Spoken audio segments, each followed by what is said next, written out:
Good evening, everyone. Welcome to United Adventure Company presents Brindlewood Bay, the Great Brindlewood Bake Off, a show about our mavens and their adventure on the most popular baking show in the world. That's right. The Great Brindlewood Bake Off has come to Brindlewood Bay, Massachusetts.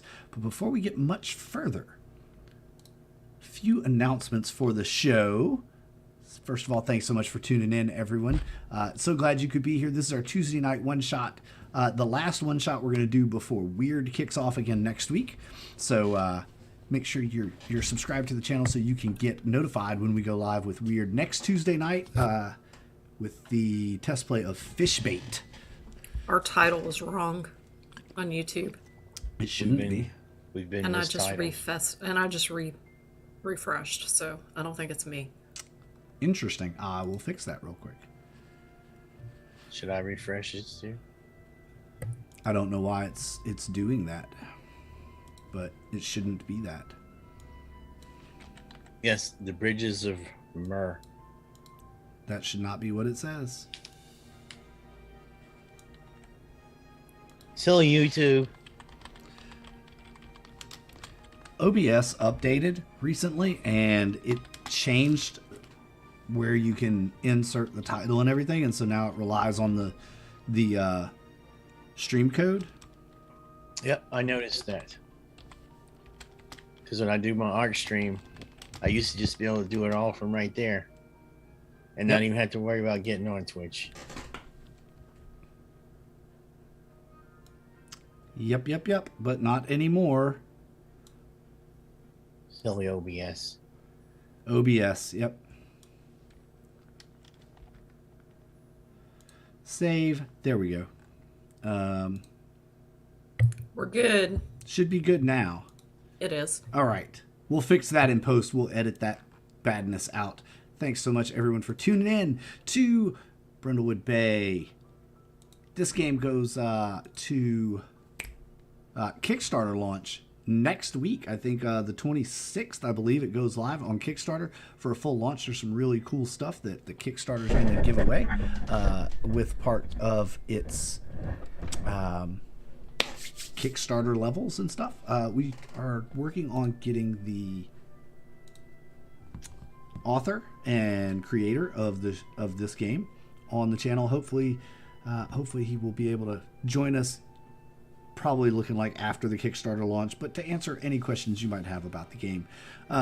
It looks like it's a ton of fun from what I have read of the game, which is the entire book, of course, because I read them all, because I'm weird like that. I read everything. It's a lot of fun. It's basically a game about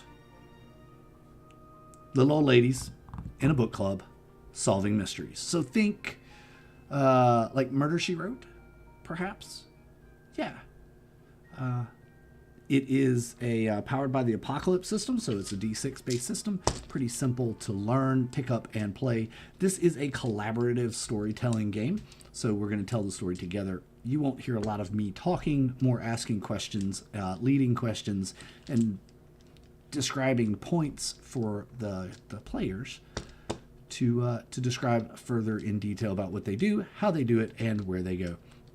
So thanks so much to Jason for writing this and for our players tonight for jumping on this game. I couldn't pass it up. I know, right? It's a lot of fun. I'm a major fan of those old school detective shows and the British television. So yeah. So a quick overview. Brindlewood Bay is a role-playing game about a group of elderly women, members of the local Murder Mavens Mystery Book Club, who frequently find themselves investigating murder mysteries. They become increasingly aware of some supernatural forces that connect the cases and are working on, and in particular, trying to solve all of these cases. The game is directly inspired by the television show Murder, She Wrote, but takes inspiration from the works of H.P. Lovecraft, cozy crime dramas, and the American TV shows from the 70s, 80s, and 90s. Set in Brindlewood Bay, Massachusetts. So we will set the scene if anyone has any questions before we get started into the game, rules, etc., please let me know. I know all of you have had a chance to read through the rule book. Oh, looks like someone's brought their dog. It's barking in the background. That's awesome. Bring your own sound effects to the stream. I love it. I love it. If everyone's ready to go, we'll jump in. This should be about a 2.5, 3 hours max. So hopefully we're done. Yeah, 2.5, 3 hours max. All right. Everyone, get your game faces on. It is time to start. In the background, you hear a producer yelling, all right, places, everyone, places. It's time to start. It's time to start. Let's go. Let's get this show started. Let's get this show started. Each of you have been selected to appear on the most popular baking show in the world, the Jolly Good Baking Show, which is based out of the great city across the pond in London and is making a tour of the world. And its first stop is Brindlewood Bay, Massachusetts. And the host, I need a good, that's the one name I didn't have. I didn't have they don't give you a name for the host of the show. So you know how you always have the host.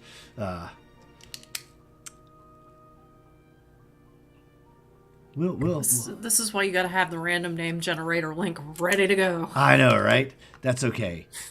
A good British name. Fauntleroy. Fauntleroy? Nigel. Lionel Fauntleroy. I like Nigel. Nigel Fauntleroy. We'll say Nigel, the host. He comes out and places, and you see a American man, big strapping American man. He straggles up to the camera.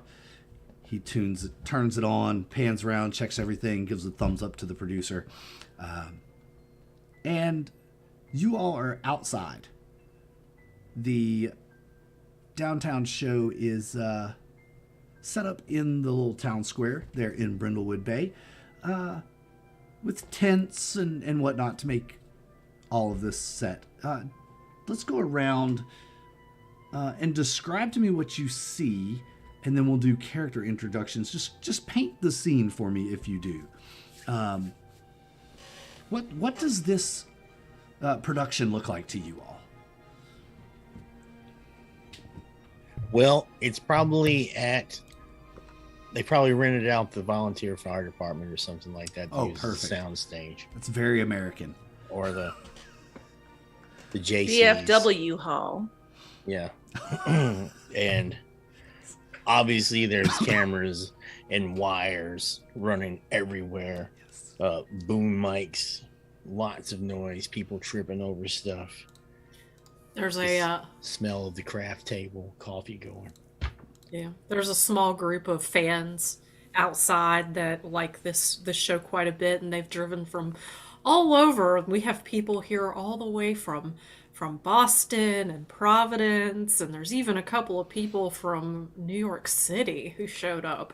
Well, And they're standing around. There's not that many, small crowd, maybe 20 or 30 people, but They're dedicated. putting up some folding chairs for them in front of the stage.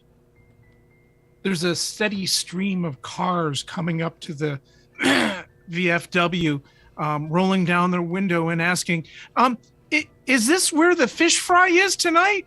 Are you guys doing a fish fry here? Is that what's going on? and of course the security. No. This is the great, the Jolly Good Baking Show in their British accents. You also recognize an individual there working the crowd while outside as Sheriff Wyman Dalrymple. He's the sheriff of the town, and just so you do recognize him, as you are all from Brindlewood Bay. And the producer comes out. Okay, everyone, it's time. And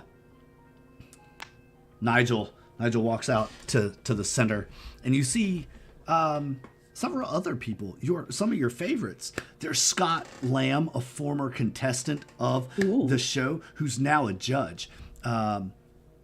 He comes out, straightens his bow tie.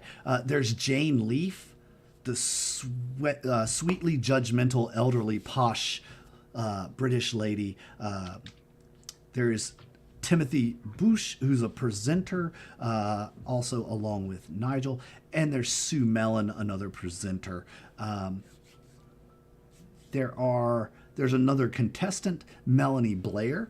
She seems a bit frazzled and tense. You all know her. She's lived in Brindlewood Bay her entire life and learned to bake from her parents. And her parents used to own the Sweet Sensations Bakery before it went out of business. There's Heath Hendricks, the producer, and Buck, the cameraman. And standing off to the side is a bombshell bottle blonde wearing leopard print and piles of makeup on. How tacky. Exactly. You recognize her as a daytime TV star from the British television show The Real Housewives of Liverpool.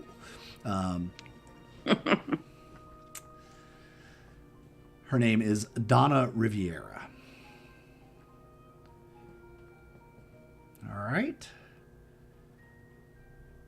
And there's one more person. Where is his name? I lost it. Come back.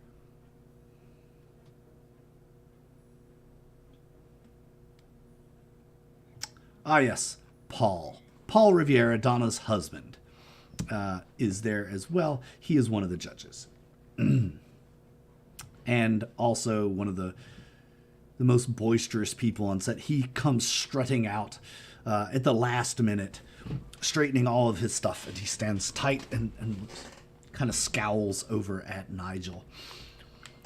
And the producer says, okay, 5, 4, 3, 2, 1, and gives the red lights come on the camera.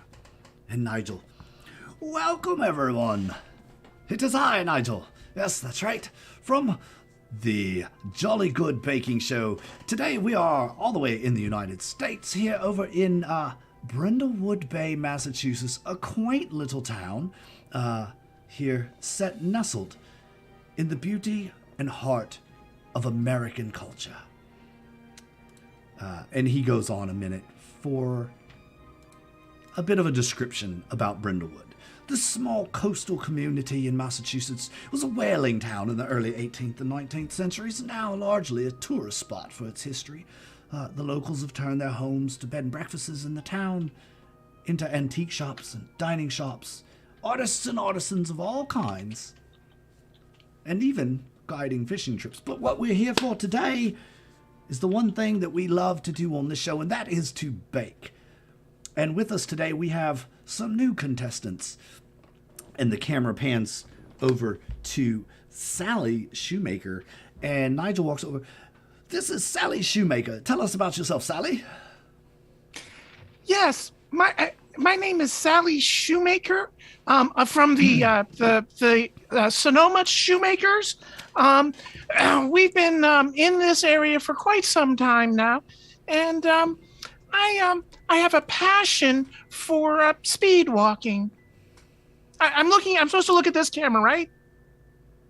That one will do just fine. Yes. You Oh, can good. look at me. So- You can talk to me. You don't have to talk to the camera, but that's fine. Okay. We'll fix that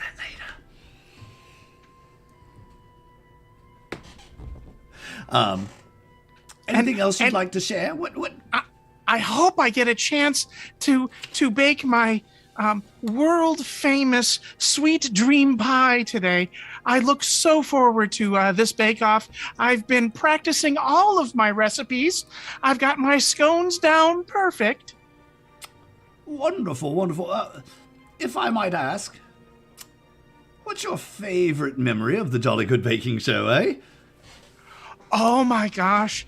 There was the there was the time that that Nigel was helping carry the final bake-off competition, final grand showstopper up to the dais with oh my gosh, what was her name? Yes, that was Emily. Oh gosh, I never remember her name. Anyway, it was Emily, and they were carrying it up, and they tripped over the cable, and that beautiful Eiffel Tower that she had constructed out of spun sugar just was launched into the air. Oh my gosh, my heart was just broken for that poor girl. Yes, I too remember that. That was not one of my best days, but if it's a good memory for you, then we'll have a laugh, eh? Thanks for coming out, Sally. Don't worry, you'll get a chance to cook your pies, as that is the first competition of today. Haha, spoilers. Moving down, and he walks down to Lorraine. Lorraine Bloodworth. That's an interesting name. Tell us about yourself. Well, I have been in Brindlewood Bay for most of my life. My family is from the vineyard, Martha's Vineyard, and I am playing today actually for charity for the Brindlewood Children's Home. And if I win, all the proceeds will go to there because charities are my thing. Yes. A noble cause indeed. Yes, indeed. Thank you so much. I toured that home earlier. There are lots of little children there for such a small community. It's interesting. But yes, thank you for coming out, Lorraine, and we look forward to tasting all of the delicious treats you cook for us today. Next we have Miss Opal Johnson. Did I say that correct? Opal Johnson?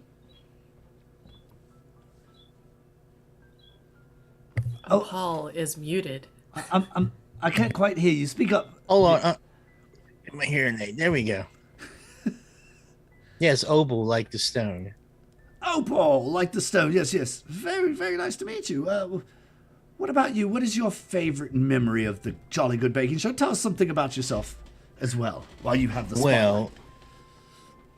Well, as you know, I'm Opal Johnson. Some of you out there, especially around here, you may know my husband, my poor former husband, was the local coroner not some time ago, and then I worked in the hospital for quite some time as charge nurse, and then retired, and then I took up baking to pass my time, and got involved in the culinary arts, and I have several books that I've written, and I also do some surprise food critic stuff on the side. Not sure why. And my favorite episode was the Halloween episode. I think that was 2011. It was the Halloween episode where I don't remember the name, but it was that famous bakery in by the Chesapeake Bay. Anyway, when they created that huge Halloween sculpture of all the ghosts and the pumpkins and that whole diorama thing, it was great. That was very interesting. I liked how they made the little figurines and yes, they sculpted them out of fondant, I believe it was. Yes, that was quite clever. I think it was McKeegan's. Was that McKeegan's Bakery, I believe? Perhaps it was. Miss Opal, a pleasure to have you with us. Good luck today in the competitions. And last but not least, well, we do have one more. Sorry, we do have two more locals. Miss Joan Fellows. And from outside you hear, Opal! And as you all look out against the window, a poster board slaps up and it says, Opal, birth to my baby. And, you apparently have some fans out there, Opal. It's a little rough coming from someone who worked in the morgue, huh? Oh, you must have missed the part where I said I was charge nurse at the hospital. Oh, yeah, I did. Uh-huh. Yeah, uh-huh. My husband worked at the morgue. Oh, that's right. They say the mind is the first thing to go, ladies. Let's keep it moving. Let's go on over to Miss Joan Fellows. Miss Joan Fellows, welcome to the Jolly Good Baking Show. Oh, yeah. Hi, Nigel. This is absolutely far out. I mean, I'm so thrilled to be here. It's an awesome experience. Like, I spend most of my time in the garden, right? I vegetables are my thing. I mean, you'll see later what my specialty is, but this is exciting. I am absolutely thrilled to be here. Totally dig your show. It's absolutely out of this world. You know, it's but my favorite episode was the episode that you brought that little girl who had cancer on, and she competed, and all of the other contestants helped her out and helped her win the episode. It was heartfelt, and it was wonderful, and that was my favorite episode. That, too, is one of my favorite episodes. You all seem to be picking my favorite episodes today. Thank you. That's kind of interesting, don't you think? Yes, well, thank you so much, Mr. Joan. I look forward to tasting that delicious vegetable pot pie that I've heard so much about. Maybe a bit later today. Moving on to our final contestant here from Brindlewood Bay. That's Miss Melanie. Miss Melanie, what brings you here? And she introduces herself. Hi, I'm Melanie Belair. Actually, don't even really know how I got here. It's kind of funny. My parents used to bake. I'm not much of a baker myself, but yes, it is true that my parents' bakery went out of business when Paul's bakery chain opened a location here in Brindlewood Bay. And she looks over at Paul, and he has a huge grin on his face. She says, but I won't hold that against him. I love the Jolly Good Baking Show, and I'm just so honored to be here representing my family and the great people of Brindlewood Bay. Thank you so much for having me. And goes back to Nigel. And Nigel says, well, let me introduce our judges for today. Of course, we have Jane Leaf, the beloved celebrity. And she's been up on you all know, the Jolly Good Baking Show for quite a while, like all the other stars of the show. And she says, the usual, it's great to be here. Thanks so much. We're looking forward to it. And this goes on with all of the judges and presenters. So the competition comes around after introductions. And Paul comes out. Paul is again, kind of pushes his way to the front of everyone. And so, well, it is time to get this party a-crackin', he says. The music changes.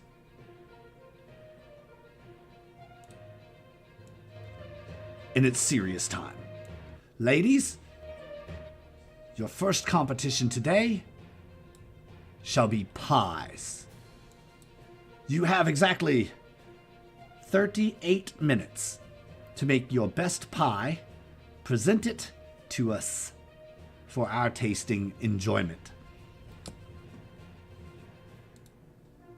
The clock starts now. And there's a huge clock in the background that starts ticking. It's an analog ticking clock, and you have 38 minutes to bake a pie. Let's go around in reverse order from before and start with Joan. What kind of pie is Joan making? Joan is making a rhubarb pie with rhubarbs grown out of her own garden. Are they organic? Oh, of course. Everything in my garden is 100% organic. Don't you know that pesticides are bad for you? Absolutely. Well, it looks like you're a bit busy. I will get back to you shortly. Let's move on to Miss Opal Johnson. Miss Opal, what kind of pie are you making? And Nigel gets in real close with the microphone. What kind of pie are you making, Miss Opal? I will be making a blood orange tart. All ingredients locally sourced. of the highest quality. Picked them out myself. Very, very good. Sounds delicious. Oh, it is. I can't wait to taste your pie, Miss Opal. And I can't wait for you to have my pie. Well, that's... I'll let you get back to it then. And Bart. Here's my number. And Lorraine, what kind of pie are you making, Lorraine? What is this? Well, I am going classic all-American and making an apple pie with some apples from a neighboring town, and I'm baking some cheddar cheese right into the crust. Well, of course you are. What's more American than apple pie, eh? I say good luck to you then, Lorraine. And he steps away. Sally, what are you making? What kind of pie do you have here? As Nigel comes over and asks that question, Sally reaches her arm around Nigel and kind of pulls him in nice and close. Oh, dearie, I am making my famous... Oh, such muscles. Have you been working out? Oh, my gosh. And a hand reaches down to his butt and gives his butt a big squeeze and goes, ooh, you've been walking, dear. I can tell. Yes, when you do that, he woo, well, Sally, a frisky pie, eh? Let's Indeed, you will love my sweet dream pie. I tell you, it has won state fairs clear across this county. It's getting a bit warm, I do say. Yes, Indeed, it is. We may have to take a commercial break. We'll be right back after these messages, folks. The lights go dim. The producer says, all right, we're clear. And Buck leans back in his chair.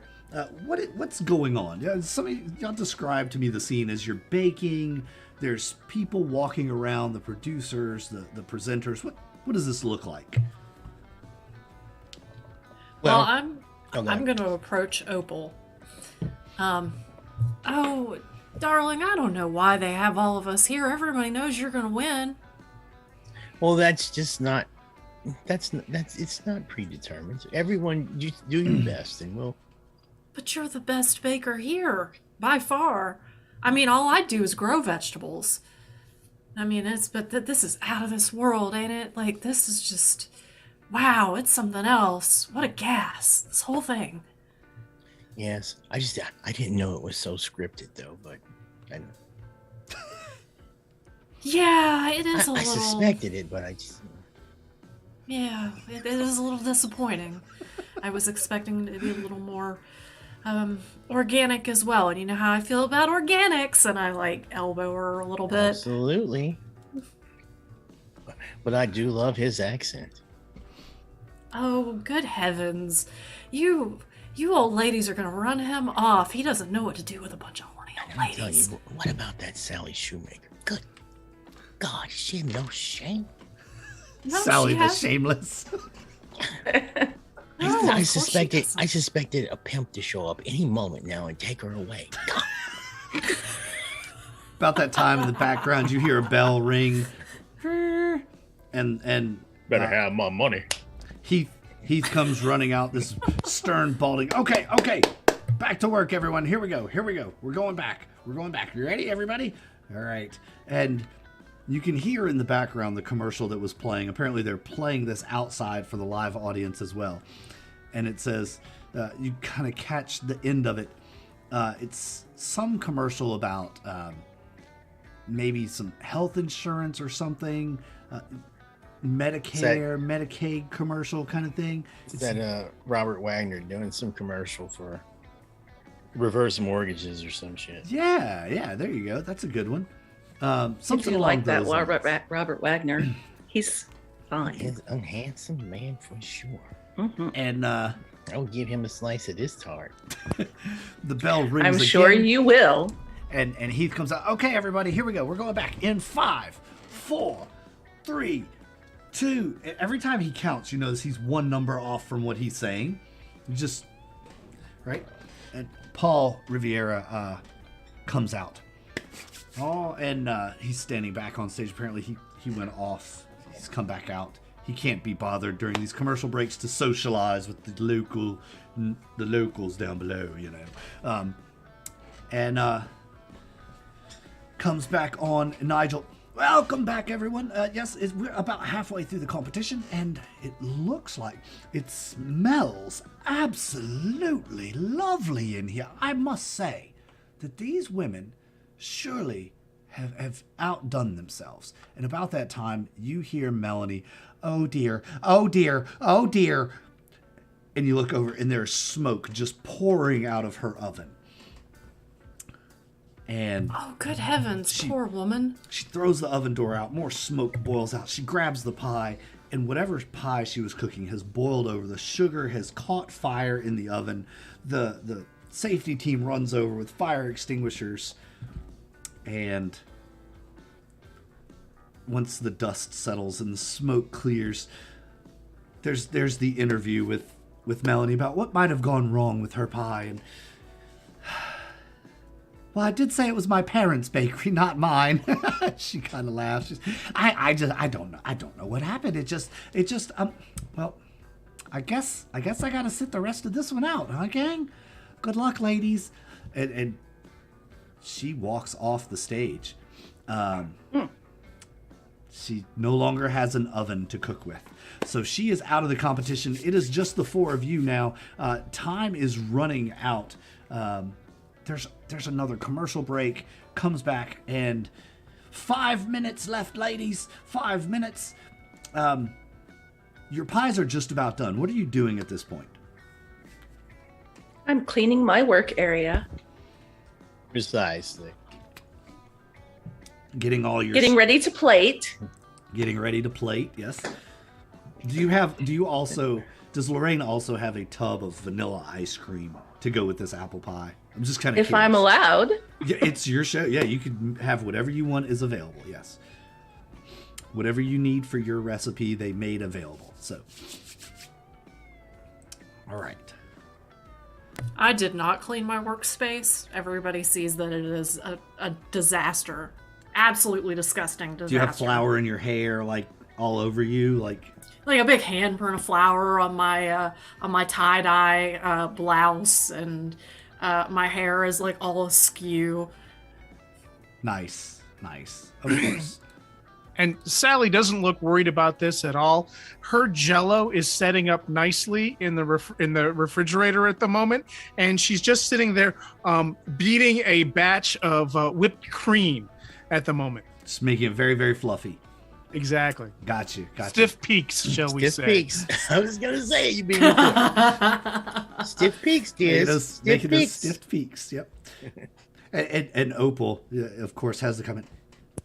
Everybody knows about Sally and her stiff peaks. And the dinger thinger goes off, and it is they say, time, utensils down. It is now time to present, plate, and test. We'll be right back after these messages. Cuts to commercial. Anybody want to do the commercial? Breaks are there? There's a lot. We'll say it's. Go ahead. I don't know when you do. Colonial Pen with No, the Colonial Pen is not sponsored of the United Venture Company. Aflac. Are you having trouble going?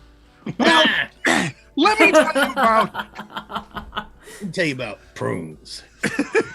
let me tell you about Johnson's custom catheters. These self-lubricated catheters are all the rage. They come in very discreet packaging and will arrive on your doorstep in weekly shipments. $712 per order. All right. That's right. Johnson's catheters. For the low price of $19.95. But wait, there's installments. Yes. Yeah. So that's the kind of commercials. All yes. you gotta do is set it up there and forget it. Just pop and go. Good to the last drop. Oh boy. Yes. And Nigel looks. I don't know. I know someone who tried their. commercial. I know someone who tried their colostomy bags, and it was a mess. sure they usually are. Right on. That was a poo joke. During the commercial break, all of the presenters are coming around looking at your pies and whatnot. And out comes Heath. All right, everybody, back to it. And 5, 4, the whole thing again. Nigel. Okay, everyone, it is now time for judging of the pies. Let us start with Lorraine Bloodworth. Let us try your pie. Tell us about your pie. How is it made? And let us have a bite. So they're going to pick up a plate, take a bite of your pie while you describe it. All right, well, this is an old family recipe my mother used to make with some apples from a nearby town. These are very fresh. And we always liked to melt cheese on the top of our crusts. But I played around with a recipe a few years ago and put cheese in the crust, and it tasted awesome. So that's what I tried today. Sorry, I was late on the music shift. And then there's little nutmeg. There's little lemon juice for tartness. Yes. Sue says, I taste that, yes. And Timothy Boosh, yes. Tastes delicious.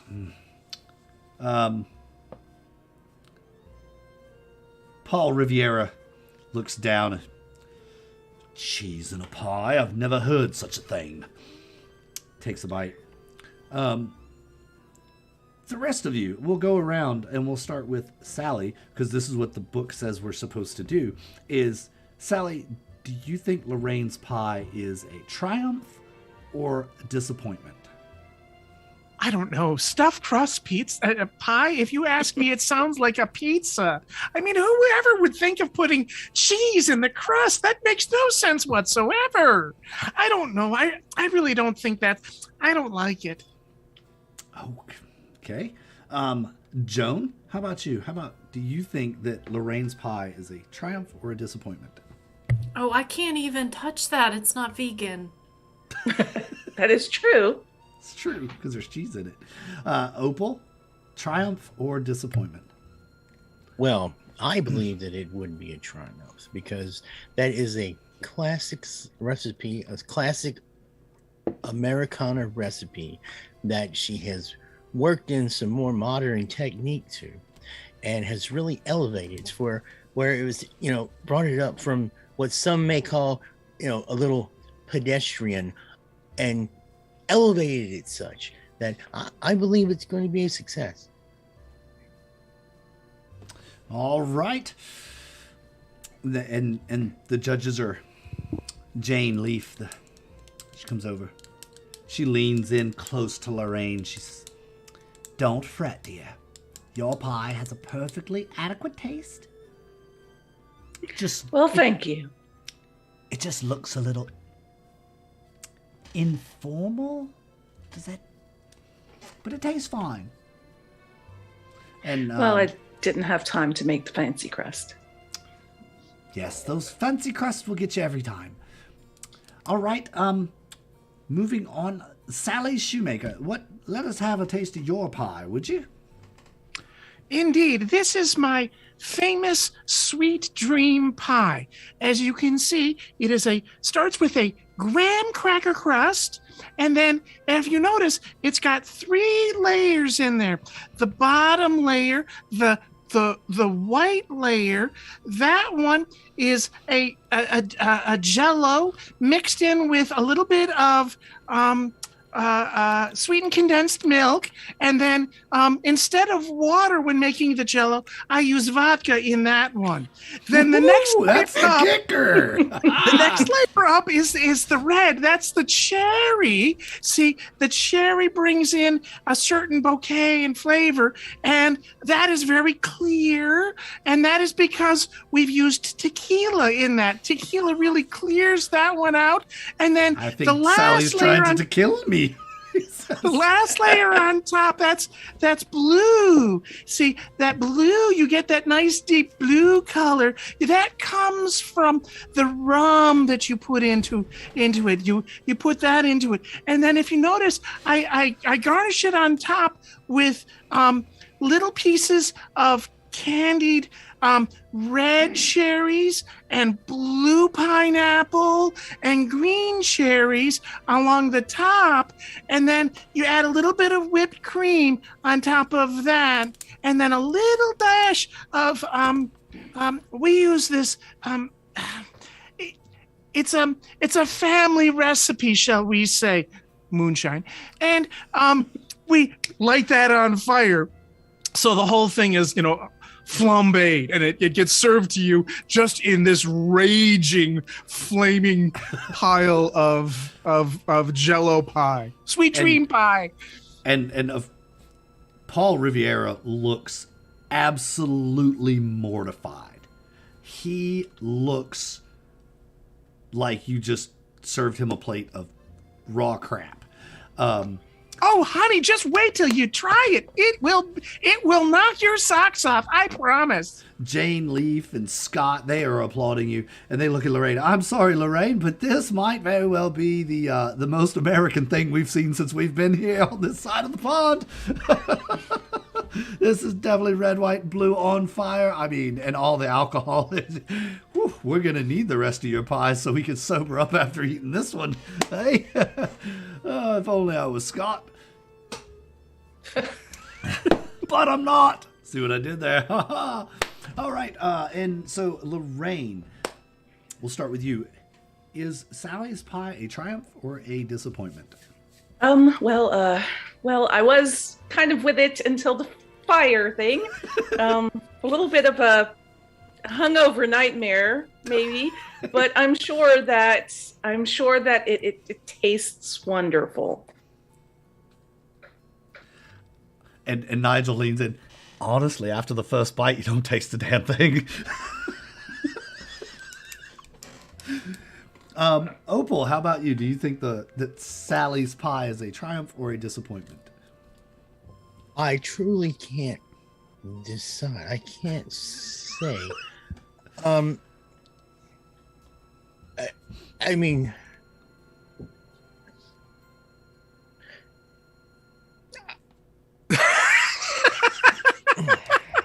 moving on, then. I'm sure the texture is great. You are left speechless, eh? Very well, left speechless. Good job, Sally. You have left the great Opal Johnson speechless with your culinary skill. Joan, what do you think about your companion's pie over here? Oh, I can't touch that. It's not vegan. Righto. Well, seeing as that those two, Joan, why don't you tell us about your pie?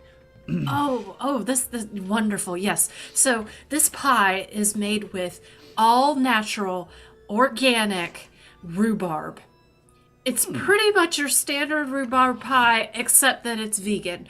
Oh, and that taste on the back end, there's a splash of hot sauce. It really brings the whole thing alive. Yep, yes it does. That's... And all of them you could see the beads of sweat bubble up on their foreheads as these British folks are not used to the hot sauce on the back end. The British don't like hot stuff. And or seasoning. Paul Riviera, East in public. he sniffs the pie and just sets it back down. It smells interesting, dear. Yes, it's interesting. You absolutely must take a bite. You absolutely must. And I take a spoon and start trying to walk up and feed it to him. Honestly, I'm sorry. I'm allergic to rhubarb. My apologies. I can't eat non-vegan. That is I can't eat that. It's vegan. Oh my goodness. That is such a bummer. That is a real bummer. My apologies. I am so sorry. I can't believe I tried to feed you something you were allergic to. Oh my goodness. It's Oh. okay, dearie. I do carry an EpiPen just for these emergencies, but I'll be fine. Thank you. Oh my goodness, I can't believe this. And I start silently sobbing. Everyone else, Jeez. Sally, is Joan's pie a triumph or a I can't believe I tried to disappointment? feed you something you were allergic to. Sorry. It's okay. Without a doubt, any pie that will take Paul Riviera out of the competition is a grand slam success in my book. That man, I tell you, oh my goodness. I don't trust him, if you ask me. All right. Okay, I don't either. I Lorraine, don't trust a man who doesn't eat vegan. Y'all up on his butt later. is the hot sauce rhubarb pie a success or a failure? I am just not a fan of rhubarb, though I do think the hot sauce is kind of ingenious. Unfortunately, you need to know your audience, and probably not so much for our judges. Okay. Opal? Well, it's another classic American recipe, right? I mean, you can't really go wrong with rhubarb, and I know, what's her name again? And I know Joan. We are close friends, and I have had her pies before, and I believe that it'll be a success. Now, one thing that I am a little concerned about is the hot sauce. Not because it's hot sauce. I just want to make sure that she has used the right hot sauce. Oh. Don't put crystal or anything like that. It needs to be Tabasco, and I swear to God, if there's sriracha in it, we'll fight. I think it Frank's should Red be Hot. Frank's. Yeah. Frank's Red Hot. She puts that Shit on everything. Oh, yes. The Frank's Red Hot. Yes, you put that stuff on everything. This is a family show. Hank is in the background pulling what, if he had hair, out. He's just freaking out about where this show has taken a turn to. Very good. So, last contestant, Opal Johnson. Your pie. I've heard a lot about it. Well, it is a recipe that I adapted from one of the Scaffier's cookbooks. It is. You have Paul Riviera's undivided attention at this point. When you start name dropping, he's like, oh. Now, and she'll go into the crust. I can't think about it, but and as you see, I use almost a fast distillation technique to coax the essential oils out of the blood orange to intensify the flavor. And as you see, we candied the slices of blood orange and layered them ever so slightly and carefully, and made a base with the extract and let it set. And Yes. was a slight flambe at the end, not during service, but at the end, with some orange liqueur. Crystallizes the... Yes, it candies it. Phenomenal job, Opal. Paul Riviera is fully impressed. And kudos to you, Opal. Sue and Is it vegan? and Timothy, they just can't get enough of it. They're loving this thing. I knew that Joan would be here, so I made sure to make it vegan. Oh, This You were is such a doll. vegan. My goodness. Ladies and gentlemen, this has got to be one of the best pies I've ever had. And vegan to boot. And Paul Riviera wolfs it down. Joan, is Opal's pie a triumph or a disappointment? it is a complete triumph that Opal has taken something that is just astounding and taken it to the next level. It is just out of this world. It's out of sight and groovy. It's absolutely groovy. Opal is just one of my best friends, and she made this pie vegan just to show that it can be done, that you can make great vegan pies, and it's amazing. Absolute triumph. By the way, these Wink, triumph and wink. disappointment moments are like the confession camera scene. And when I saw her do that, I looked over and I saw her do it, and I couldn't believe it. I said, "Oh my God, that bitch is gonna kill somebody!" God. Sally, is Opal's pie a triumph or a disappointment? Oh my gosh. Opal dear, darling, you best put that lard back in the refrigerator. It'll start to melt in this heat. I'm telling you, you've got to get that cooled right down. I haven't seen a pie like this since that time with Father Deacon Thomas. Father Deacon Vicar Thomas. Oh my gosh. May he rest in peace. May he rest in peace. He was a great man. But I had a pie like this once, and let me just tell you, it was divine. Absolutely. It was to die for. Now, perhaps we know what happened to Father Deacon Vicar Thomas, also of Massachusetts. Thank you, Sally. Lorraine, Opal's pie, what do you think? I think it's probably a success. Blood oranges are my favorite citrus, and everything she makes is delectable. Yes, indeed. There you have it, ladies and gentlemen. It is unanimous. Round 1 goes to Opal Johnson, pie master, pie mistress. Congratulations, Opal. We'll be back after these messages. Please. Paul drops his plates and just walks off stage. And you see his wife leaves with him. And the stagehands come and help clean everything up, get the ovens all prepped, preheated for the next round. You were told that the next round will be, Americans call them biscuits. And then What'd you say? Biscuits. Oh, biscuits. That's your ass now. And the final round, they tell you, is to don't use all your flour because your final round will be cakes. Biscuits as in like cookies? Or biscuits No, as American in like biscuits. biscuits and gravy? Like a scone. A biscuit, Okay. American Like a scone, biscuits, darling. yeah. Like a scone. Yes, it's like a scone, they tell you. And I'm like looking disapprovingly as they've got these underage kids cleaning up the pies, and one of them has like absconded with the rest of Sally's pie. Off stage, near the production trailers, you hear a blood-curdling scream. Oh my goodness, what was that?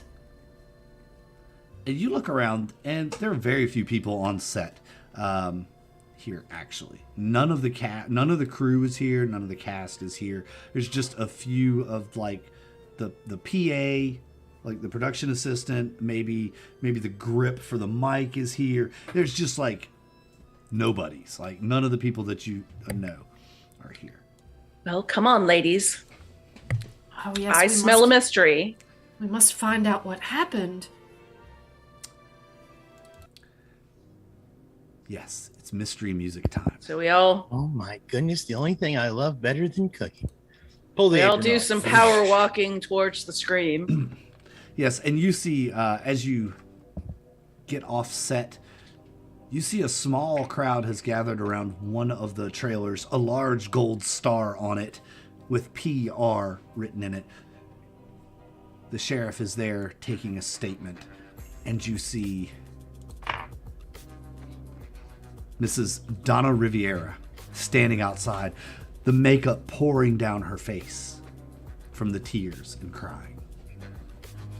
Paint the rest of the scene for me, if you will, the chaos that has ensued. Who else is there?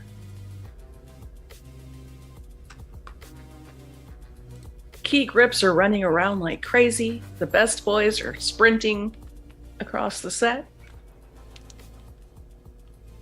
You can see behind one of the trailers there's a couple of kids that have gotten into Sally's pie, and they're partaking. There's a fan who has come up, and she had a poster board that said "I Heart Nigel," and now she's got it down, and you can tell that she's frowning and looks very concerned. Yes. And you do see Nigel there as well. He's just head in hands, shaking his head. I'll tell you, when when the sheriff sees Opal, they kind of look at each other because they got a bit of a history, because Opal has suggested on several occasions that the sheriff had something to do with her husband's death. So there's that mystery in the background. The camera goes dum dum dum dum. Nice. Sally trots over to Nigel and slides an arm around his waist and goes, "Oh my gosh, dear, what has happened? What is going on?" Yeah, I think so. Just take her teeth out right now and get it over with. I think this is a good place to make a roll, actually. Let's take roll for toothless fellatio. Oh, he just said it. You got an 8. That somebody's clipping that one. What skill is that associated with? What attribute? Sensitivity? Wait, what game are we playing? Hold on, time out. Ooh, vitality. I have a 1 in vitality. I think that's a combination, yeah. Got a whole mouthful of vitality now. All right, we gotta stop. Yeah, we got to stop or we'll never end this game. We'll go down that trail. I think that make a presence roll. All of you can make a presence roll. 2d6, right? Yeah, 2d6.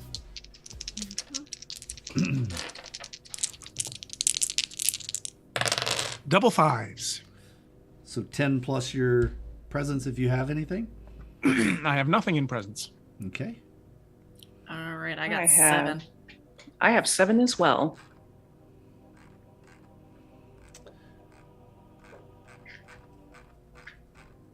Seven. The 7 club. The 3 of you aren't close enough to see it. Perhaps there's a crowd of people ahead of you and you can't really see. But because Sally's slickness and slid in there next to Nigel, you get a glimpse inside the trailer. You see that Paul Riviera is laying dead inside his trailer. There's flour all over the place. I hope it's not because I tried to make him eat my pie. And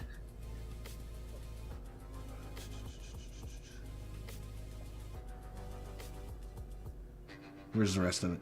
Flour all over the place. Guess we won't be making biscuits now. And it's interesting. You see, kitchen twine has been used to tie his hands and feet. Someone has posed him like a Thanksgiving turkey.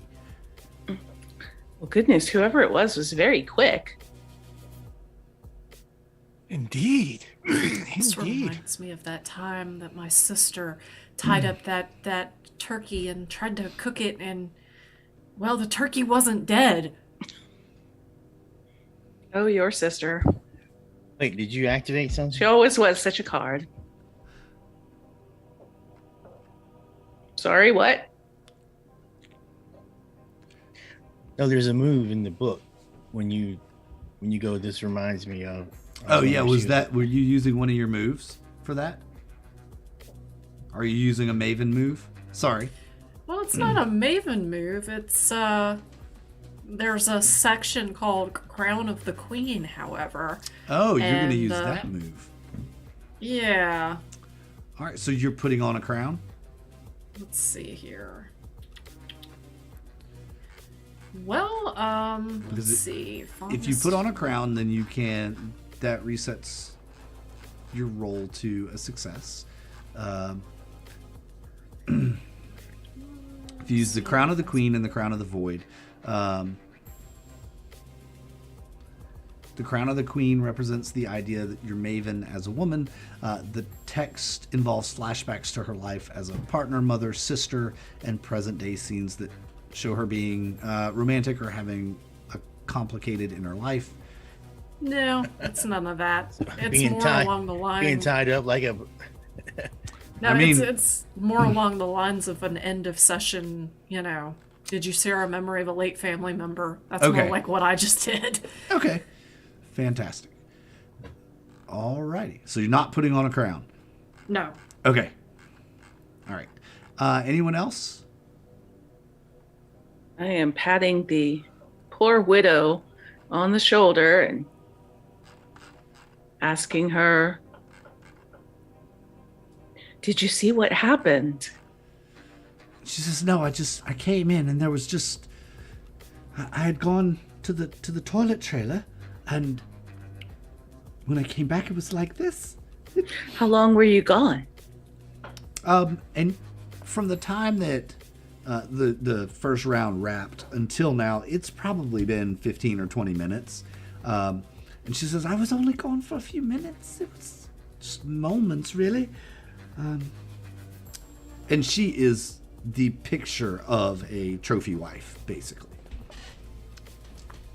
I am so sorry, dear. Thank you. Thank you. I don't know what I'm going to do. Paul was my life. He was my everything. What are the rest of you doing? Sally is going to use the meddling move and in an attempt to search for a clue, and she's going to do this by taking Nigel. She's got Nigel in her arm, and she's going to physically walk him into the trailer, using Nigel as a guide to walk into the trailer and investigate the scene of the trailer a little closer. Okay. I'll say you're able to do that because the sheriff is busy taking witness statements. So he doesn't notice. He's not paying attention. There's no crime scene tape. None of that has happened yet. Cool. Roll your meddling move. And I rolled a 3. Okay. You rolled a 3. You get in and you see that there is also a baking sheet inside, laying next to Paul's body. And about the time you're looking at it and ready to bend over, maybe pick it up, you hear Sheriff from the background, "Hey, wait, no, you can't go in there. Come back out here. You can't go in there. Sally, how many times have I told you have to check with me before you go into a crime scene? You could have just contaminated the evidence. Now you're a suspect." Oh, I wasn't going to contaminate a crime scene. I was merely checking on this poor man. But look, your footprints are in the flour now. See what you've done? Yeah. You meddling ladies, I swear. If you weren't it'll so, be all right. if you I can weren't just so clean this damn up. good at this. Now, Lester. All right. What about Joan? What's Joan doing?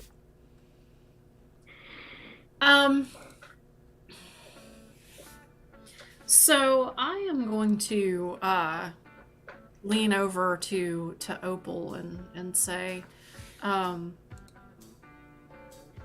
bet it's the trophy wife. I bet it was her. You don't get somebody tied up that quickly unless you've got some experience in the matters, if you know what I'm saying. Although Sally might be able to speak to that a little bit better than I can. Oh, that's Sally. But I was thinking the same thing. Not about poor Sally, bless her heart, but he sure was done away with and bound very quickly. Absolutely. I think that we have to distract the sheriff long enough that we can get in there without him coming around and meddling. You know how we're so much better at solving mysteries than he is. Especially after what happened with your husband. Yes, I do.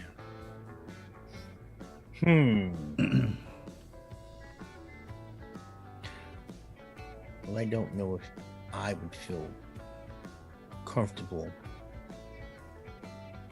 associating with the sheriff. I absolutely understand. Would you like for me to distract him so that the rest of you can get in there and get a good look? Yes, I think you may be able to something. All right. So at that, I'm going to approach the sheriff and I'm going to say, Sheriff, I think I might know something. I need you to come with me. Come with me. Wait, what? Don't. I'm trying to take statements. What? I have a statement. I need to give you my statement. You were on the set. You know what? I had to go to the bathroom. I wasn't on the set. I had to go to the bathroom. You know what? I swear, you ladies are gonna drive me crazy today. Go ahead and roll me. What is that? I'm trying to find the. What do you think that's gonna be? A Presents, maybe? it's either presence or there's one other one that I thought might be fitting for this that I'm trying to find. There it is. Composure. Composure. All right. And that is a 7. He says, "Fine. Give me a moment. Let me finish with this. Then I'll take your statement. Just don't go anywhere, okay? I know I have to go to my car and get something. I It's can't very let you do important. that. I'm gonna have to walk with Okay, you to well- do that then. Yes, come with me to my car. Fine." And he looks at he looks over to Buck and says, "Buck, we'll finish this. I know you're not going anywhere. You're with the crew. We'll finish this." And he walks off with Joan towards the parking lot, where the fans are pushing against the queuing ropes, trying to see what's going on. Their phones and cameras out, taking pictures. Lorraine, while you're consoling Donna Riviera, she leans into you. She's crying. I can't believe someone would kill him. Like, mind you, he was always doing it in my head. But if anyone had reason to sack him off, it's definitely me. But I didn't do it. I promise you. No. I need a bitter and a bevy. I need to take the edge off. Maybe some of Sally's pie will help. If you could wrest it away from those children, but do tell me, was he mistreating you? It was more in my head. He kept these ravings about this contract. His contract was, and he wanted to make sure he got his contract done before Jane got hers done, and it was a mess. So it's a conspiracy within the entire production, you're saying? I'm just saying that his contract was up for renewal. Mm-hmm. Was everyone's contract up for renewal? I think it's a renewal season, yeah.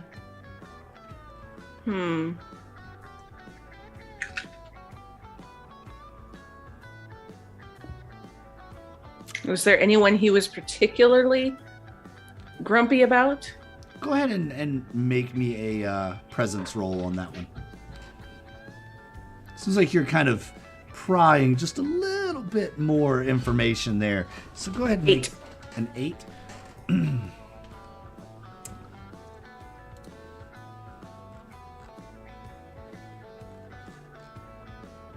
8.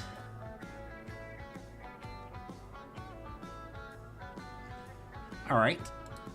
Yeah, with an 8. Just one of this. I heard him having a heated argument with somebody right after we got here about all this. It was like on the phone or in person? In person. It was someone in person. I don't know who it was, but it was someone here in person, and they'd had a very, very heated argument about contracts and money and you know, it was that kind of contract conversations. I would like to do a move whenever possible. All right, yeah, I'm going to come back around to Opal here in just a second. Or is it related to this? No, not this Okay. specifically. Okay. Well, I don't know, dear, but we'll get to the bottom of this. Thank you. And I'll have to go find some of that wonderful alcoholic pie. It's right around the back of the trailer with those two kids. And she wanders off that direction.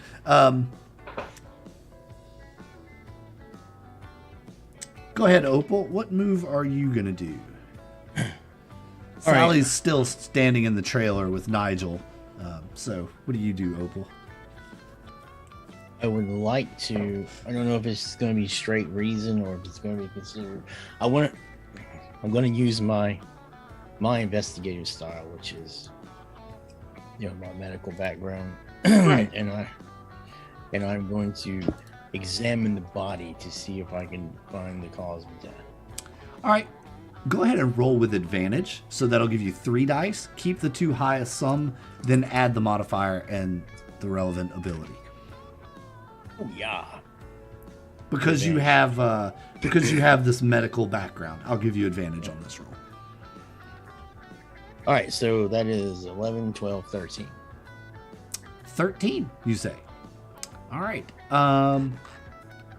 With a 13, what do you learn? You tell me what you learn about this.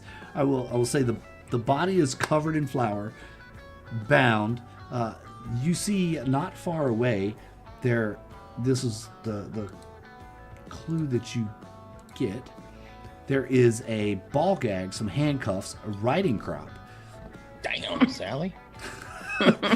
and They don't call you Sally Ride for nothing. you smell like a perfumey, cologne-y smell. Like it smells like cologne or perfume, but it's not coming from. You get down and sniff, and you find in his pocket there is a note, a letter in an envelope. Do you open it up? What do we have here? The first thing you notice on the envelope, Look here, ladies. it is sealed with the British royal symbol. Interesting. Yeah, well, we're American now, ladies. You open it up. The seal is already broken, so he obviously had read this. It is a letter from the British Prime Minister gushing on about Paul and his wonderful time that they spent together riding horses, the last time that he came to visit. It does definitely have a perfumey smell to it. And the writing is very friendly, very familial. What does it say? Do you have an idea of exactly what it might say? Well, who is the Prime Minister? It's fiction world, so whoever it is, Okay. make up a name. All right, so not thinking word for word, but it alludes to that. It alludes to a great possibility of him being romantically involved with someone he shouldn't ought to. Oh, nice. Okay. It's the gag and the riding crop. Yes. Okay. Opal has found a very important clue there, I think. Would you think that is an important clue, Opal? I would say it's important, especially since it's from the old PM. Yep. Now, you do remember that recently the Jolly Good Baking Show was at Buckingham Palace doing a very special For the Queen episode. You all remember that. So. Sally. Perhaps some inappropriate behavior with the royal family. Perhaps. I don't think the PM is royal family. Well, maybe the PM is jealous. No, that's true. But the PM isn't here, right? No. Sally, what are you doing as Opal reads this letter aloud? Maybe the letter is something along the lines of, I know what you did last summer kind of thing. I know where you had your grubby hands. Sally is looking around and picking up this baking sheet that she found, and asking Nigel, is this one of the the show's baking sheets, or is this one from this trailer? Do you know? Can you tell? He looks at it. It's hard to say. What is that, though? You see there are flecks of something all over it. Don't look like, doesn't look like flour or any baking substance. I'll investigate, try to, look at it, see if I look at it closer, the classic. Yes. It, go ahead and roll me your day move.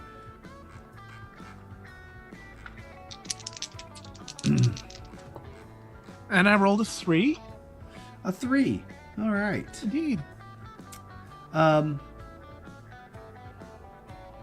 You cannot tell what it is.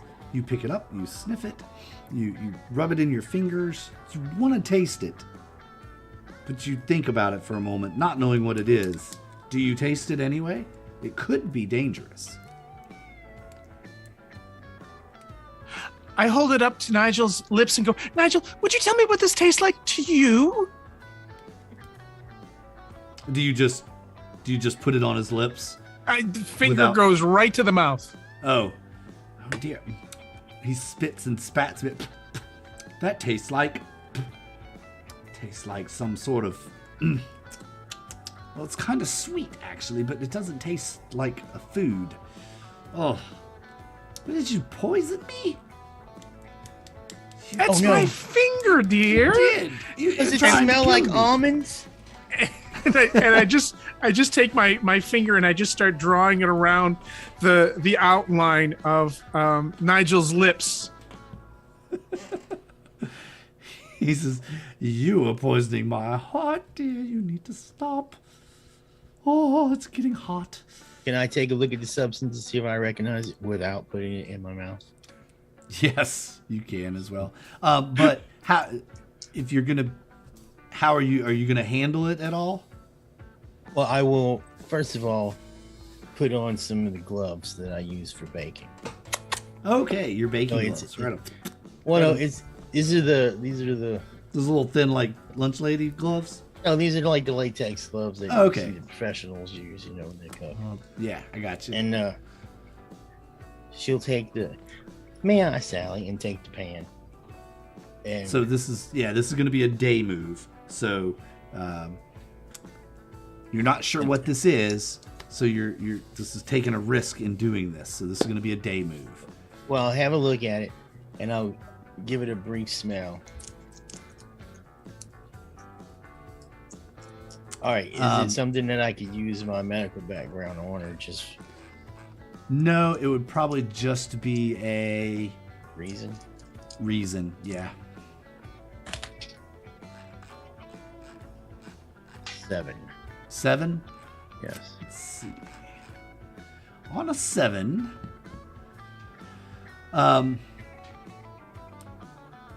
to do this, to really, you can't tell what it is, and to do it, you're going to have to either taste it or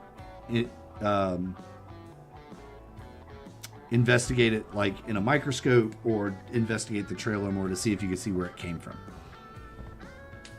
It is a crunchy brown powder. It looks almost like it was shredded off of a block. So, while you're thinking about that, let's go to Joan. What is it that Joan wants to show Sheriff Dalrymple in her car? Okay, so, Sheriff, yeah, I went to the bathroom and I saw Paul Riviera heading to his trailer. This must have been only moments before he died. So you're suggesting someone was lying in wait, eh? Maybe, but I know how we can find the answer. And so we get to my car, which is an old VW Bug. And it's got a really bad, baby blue paint job, right? So I open the door to the side of my van, and this pile of trash just, falls out of the side of the van, and I go, "Oh, good heavens, good heavens! Sheriff, hold on! I've got something. You have to see this." And at this, I want to use an occult move. Oh, you're going to use an occult move. Okay. I am. So essentially, what I'm going to try to do is, or what I'm going to do is, I'm going to pull out a crystal ball, and I'm going to start like looking into it and trying to tell what happened from looking in this crystal ball. Okay. So, roll with sensitivity. Mm-hmm. And that is, an 11. All right. On an 11, to write the move, it's now the move all mavens can use for the rest of the game, and your roll stands. So, what would your actions look like?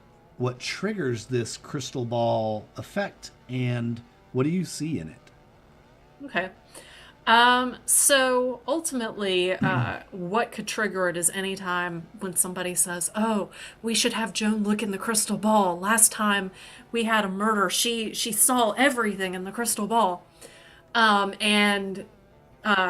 So anytime anybody says, we need to look in the crystal ball. So anyway, I pull out the crystal ball, and I'm looking into it and trying to see what happened. And I'm like, "Sheriff, so I'm looking now, and I see Paul going to his trailer, and..." And he goes into his trailer, and you see there's another person there. You can't make out their face, but you can tell there is another person there. It's a little cloudy. It's a little... There's flour in the air, so it's really hard to make out exactly who it is, but it's definitely there's a person in there. There was a person in there, and there was a cloud of... Is that flour? I think that's flour. Sheriff, you have to investigate the flour. It's something in the flour. Yes, perhaps it is something in the flour. You're right. Good job, Joan.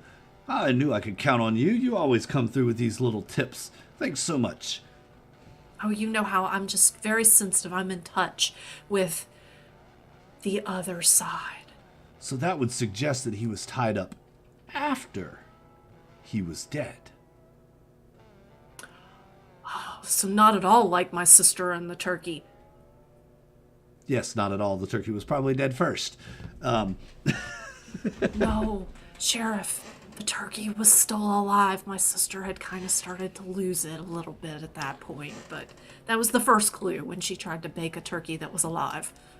Yeah. That would be a clue for sure. And you hear a megaphone in the background. Places! It's Heath. He's calling everyone back to the set. It has probably been 30 or 45 minutes now, and they have got a show to do.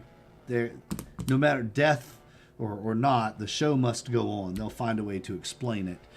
He's calling everyone back to places.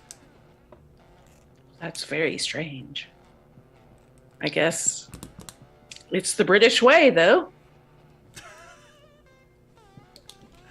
And you hear people talking all the way back, and you hear one conversation kind of back and forth with Heath and one of the mic grips, and he says, "Yeah, it's absolutely horrible.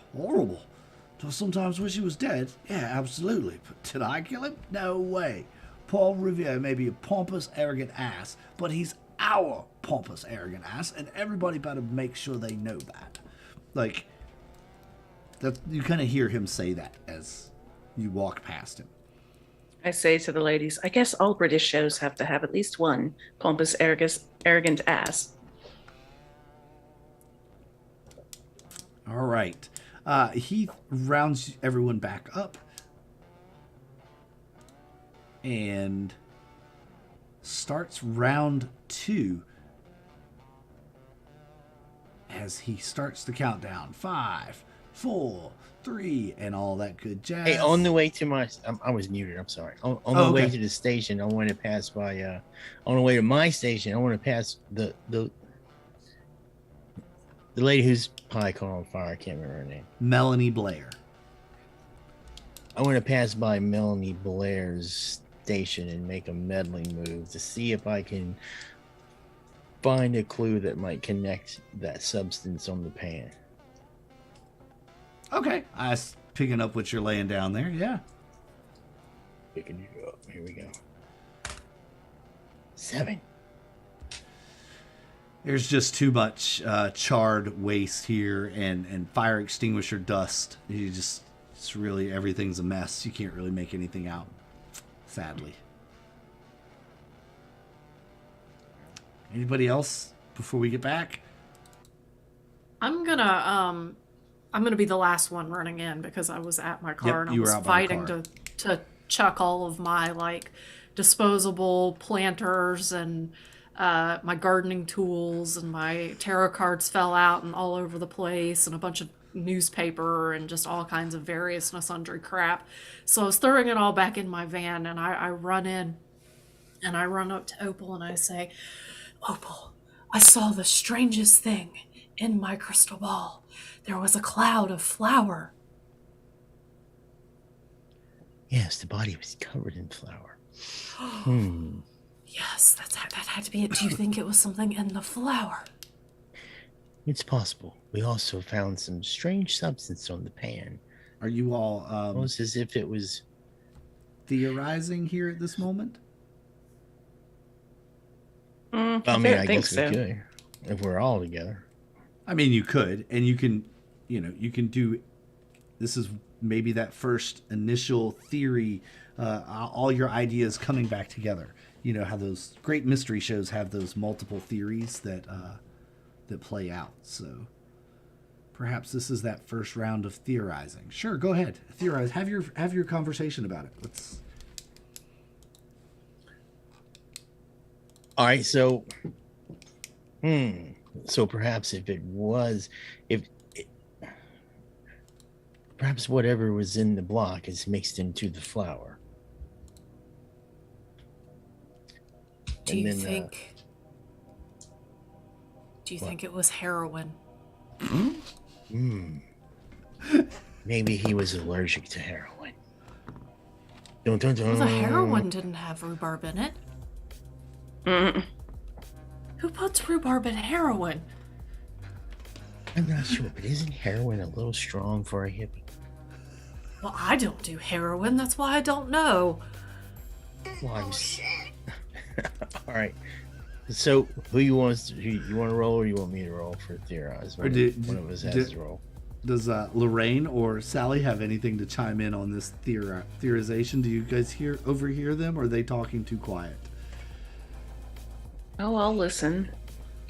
But Well, maybe Opal's looking at the others and talking and giving them the sign to. No, we backtracked a little bit, and this is before the countdown, right? Yeah. All right. Call the others So- over. what I mean, were you able to come up with a cause of death, or it was too messy? No, but I suspect it had we suspected it had something to do with the flour or its material in the string. I think it was heroin. Well, I saw you looking at Melanie's station. She was gone. She could have easily been lying in wait. Yes. And she would perhaps. have had flour to create a cloud of flour. Maybe when he went back to his trailer, whoever was in there created a cloud of flour so that he couldn't see as they lie in wait to get him.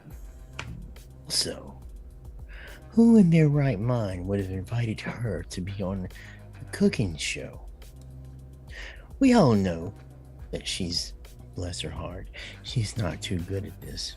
Perhaps she may have been blackmailing the poor fellow to get onto the show, or maybe it could have been the romance alluded to in the letter.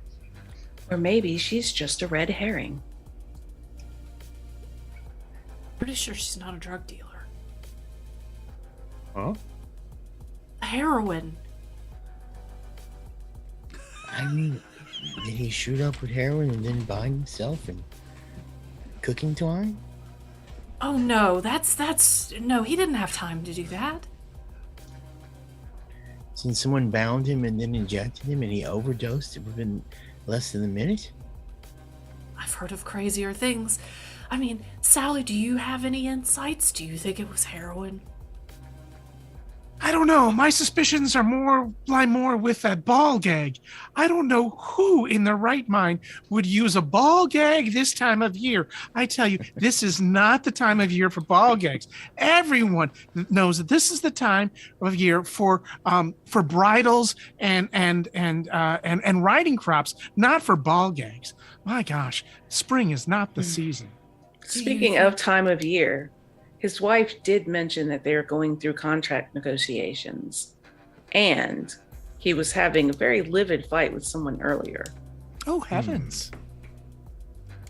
Think she did it, Lorraine? No, I don't get that impression of her.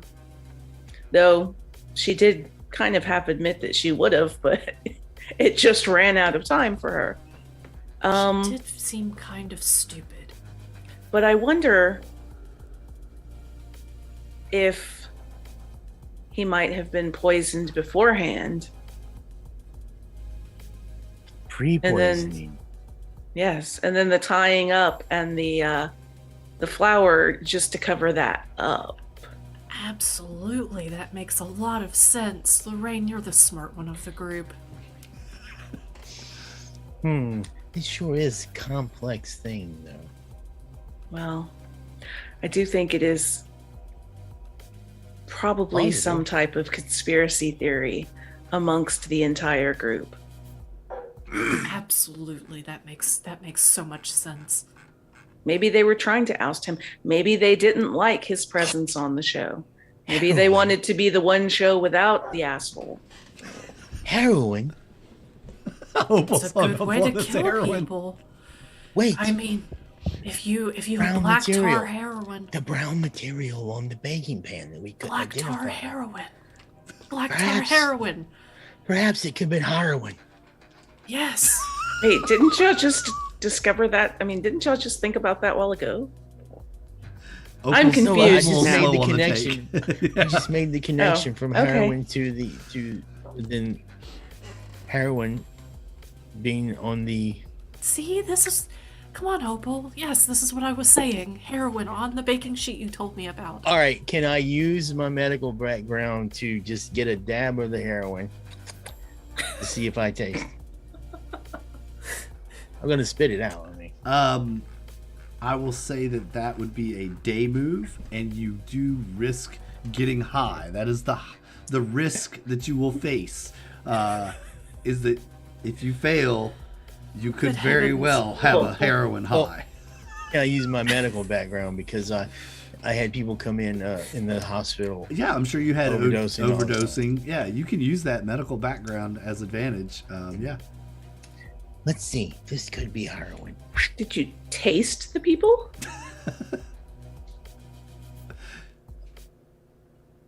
All right, so that's going to be 11, 12, 13. If I can add my reason to it. Yes, you add your reason. Yeah. All right, so 13. Is it heroin?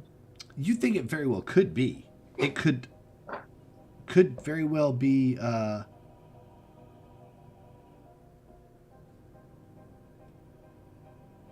Yeah, it very well could be. You got a 13, you said.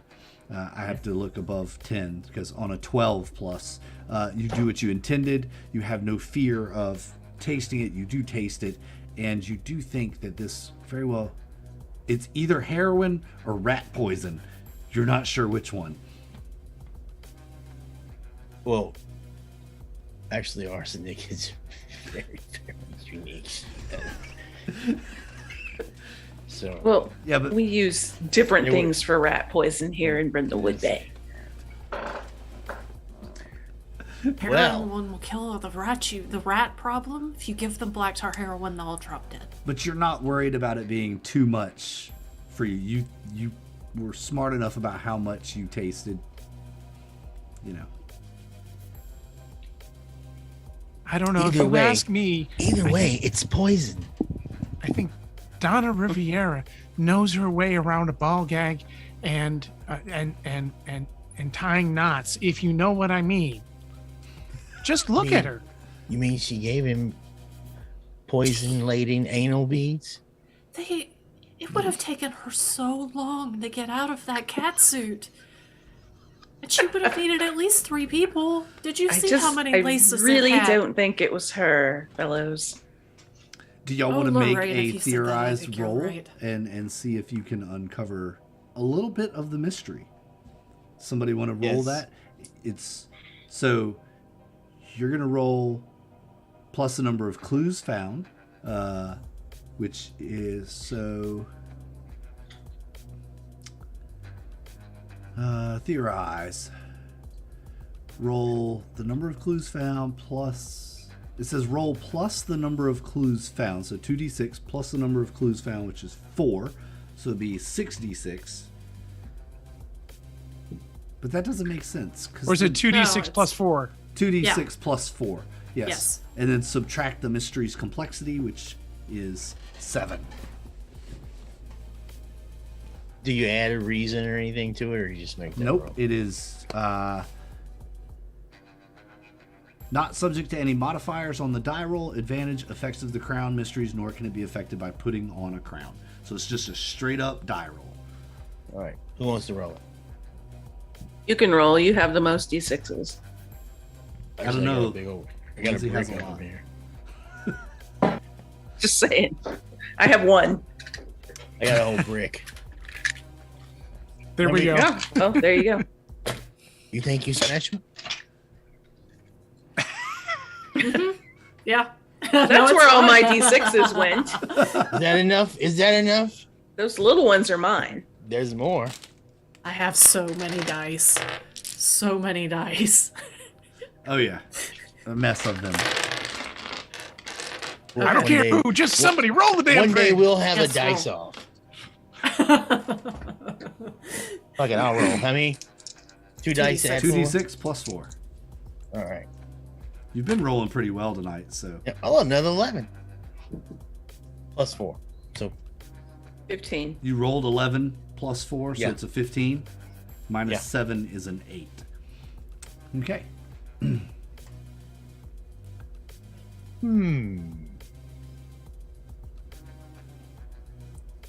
Exactly what is it you're trying to decide that Donna is not a suspect?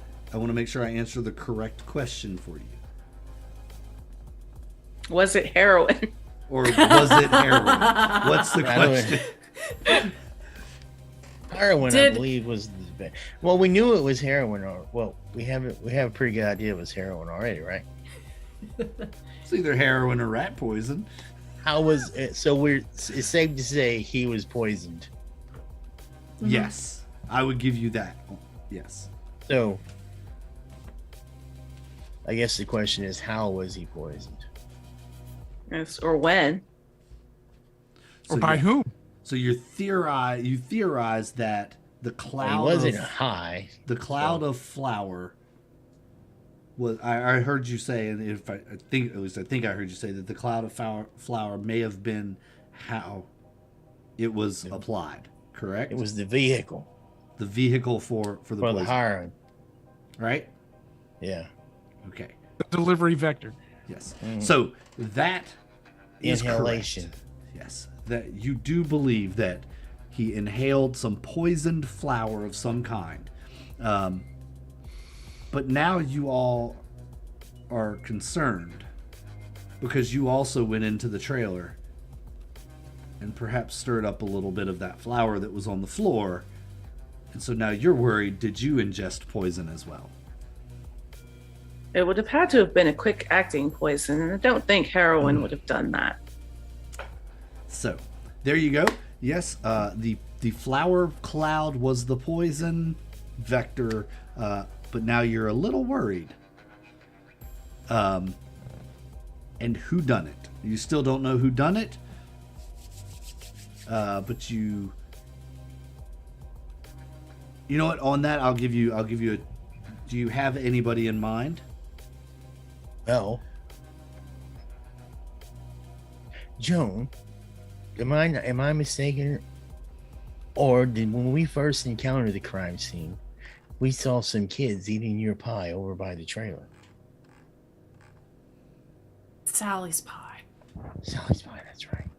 Yes, the kids were over there. They were doing Perhaps- pie jello shots.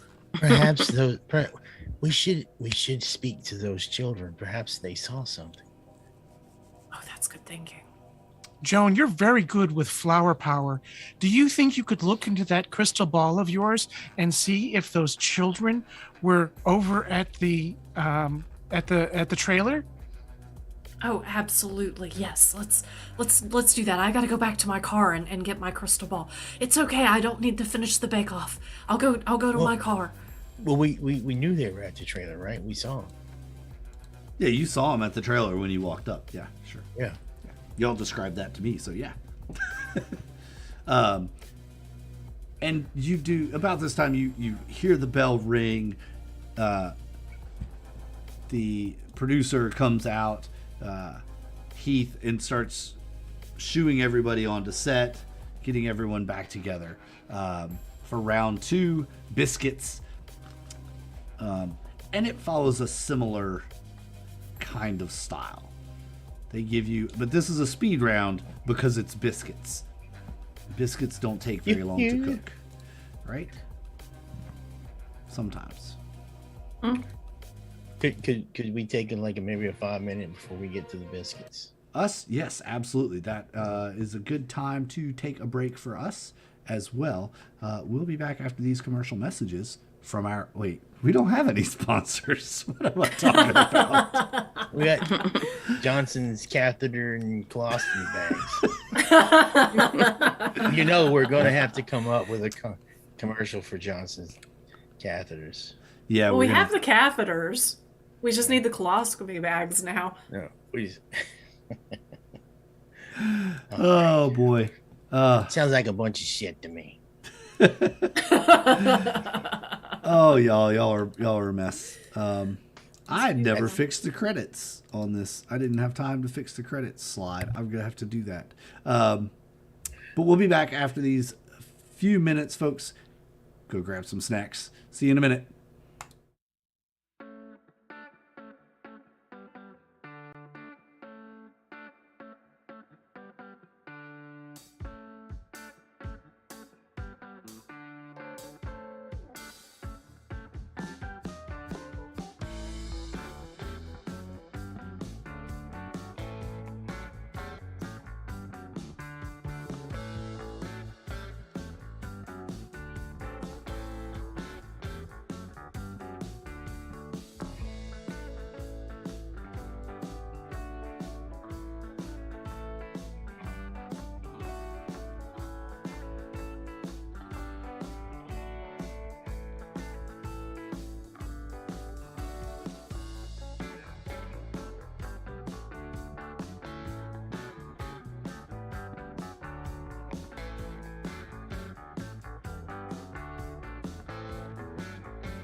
Welcome back, everyone, to United Adventure Company presents Brindlewood Bay, the Great Brindlewood Bay Bake Off.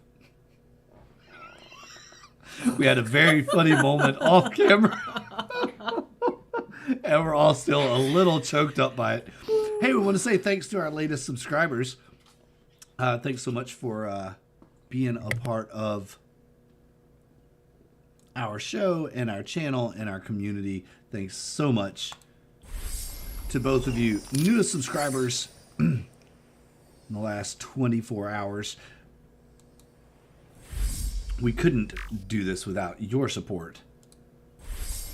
So thank you so much for tuning in, watching all the stuff. And I want to say thanks to Arc Dream Publishing, too, for giving our channel a shout out on Twitter the other day about our Delta Green stuff. So that was a lot. Oh, wow. It just keeps going and going.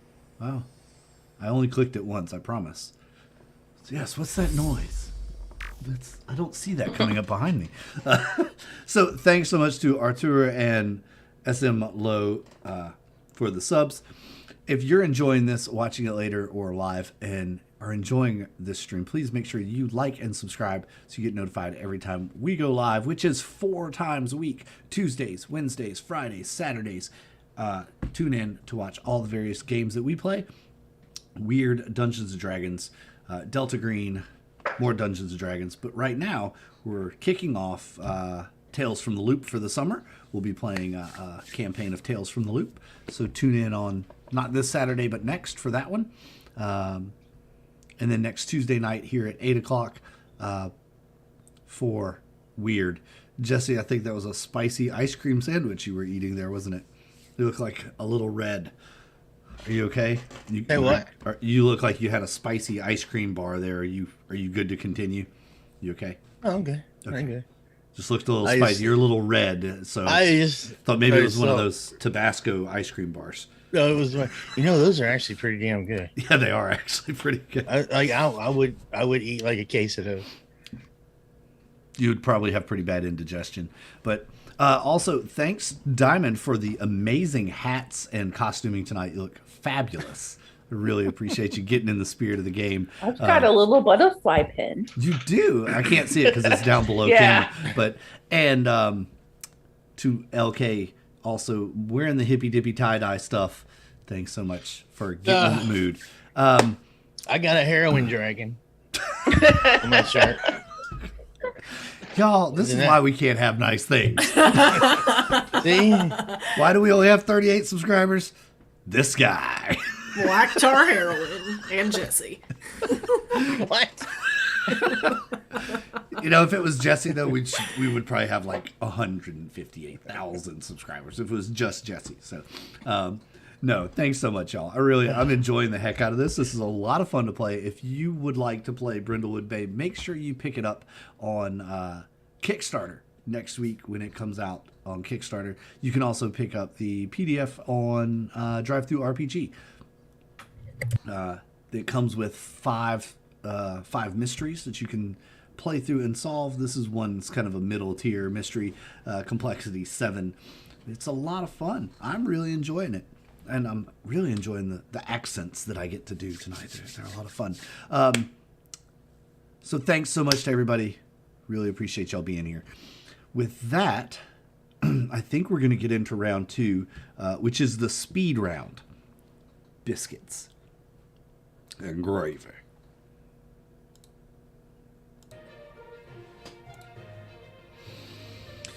Welcome back to the Cut. We'll start over. Because I almost said the name of the real show. Add that to the blooper reel. Yep.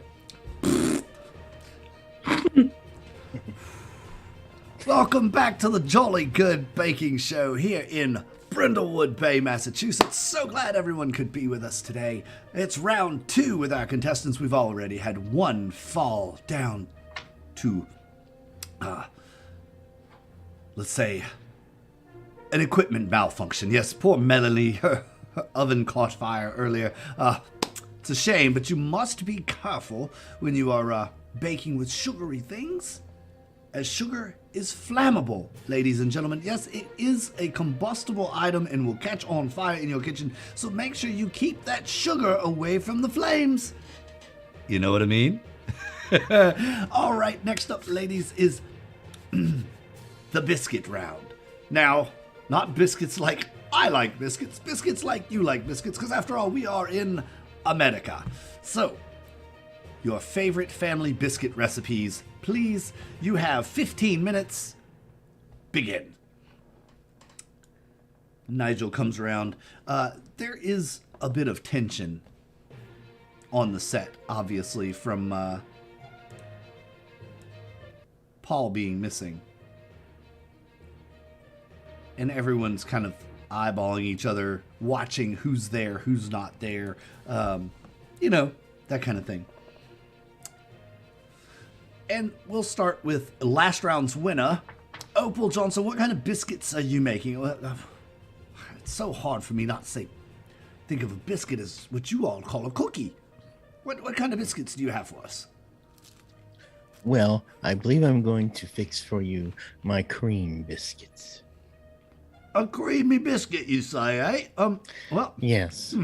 That does seem to defy the point of a biscuit supposed to be light and fluffy, right? Oh no, it will be light and fluffy. Believe me, this is an old Southern recipe I discovered a couple of years ago. Oh, is it from that famous Southern chef? What was his name? Justice Wilbur? Was that his name? Justice Wilbur. I believe that was his name, yes? He spoke with a funny accent. Told stories about his friend, Budo? Yes, I believe it was Budo, and yes. I remember him. Quite funny chap. Yes, he was quite entertaining. However, that was not him. Oh, my mistake. Moving along. It was from an old recipe book from the Tony Satcher's estate. Oh, the other famous Southern chef. That's not Paula Deen. Yes. obviously. Yes. Well, moving on. Lorraine, what kind of biscuits are you cooking for us today? They look interesting. Yes, these are a savory rosemary biscuit that my grandmother used to make for tea parties. Yes, biscuits and tea. Yes, I love biscuits and tea. Heath, can we get a pot of tea going, please? Very good. I look forward to these, Lorraine. Thank you.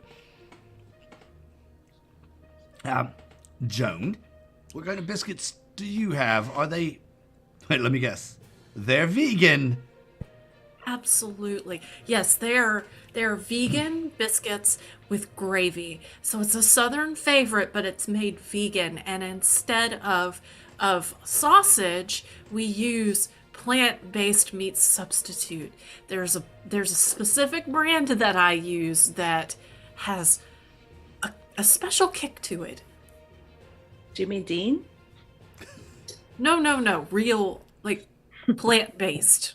Honey, no. Vegan. Just joking. Why are you always teasing me about being vegan?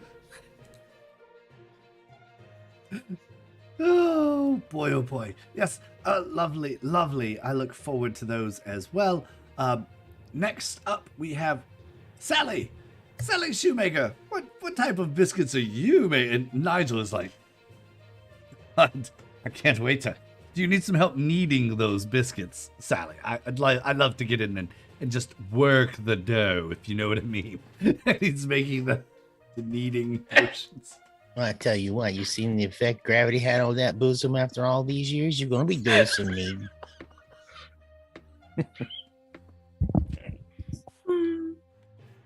That was out of character, by the way.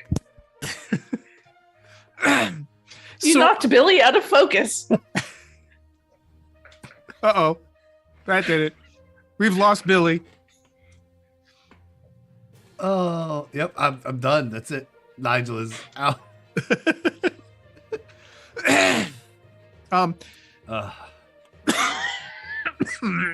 So Sally's going to use a recipe that she learned from Cracker Barrel. She got it on the back of the menu from Cracker Barrel. It was a very, very nice biscuit menu recipe, and she has also brought with her her little porcelain figurine that she collects. This is her little good luck charm. This is a little pig, and this little piggy went to market, and this little piggy is going to help me channel my inner secret ingredient for this, which is a little bit of pork fat in the recipe. Really gives the biscuit a very nice, light, fluffy texture, and you will love my buckleberry compote that I will be serving with these biscuits. Buckleberry, you say? Indeed, buckleberry compote. Oh, it is an absolute smash hit winner.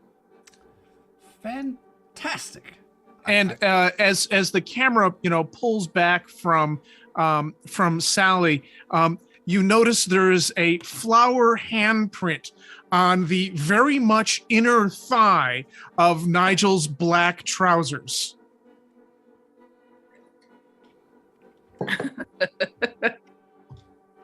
Yes. Yes. Thank you, Sally, yes, for that wonderful description. I best let you all get back to it. We'll be back after these messages, folks, to see how the biscuits are coming. Give me my tea.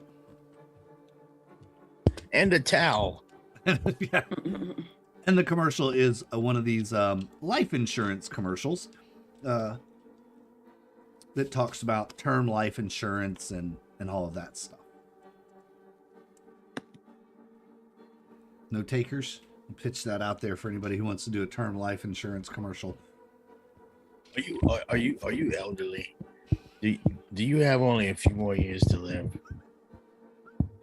Are you worried that your family will be poor without you? Well, you get this insurance, and when you die, they'll get some money. I guarantee.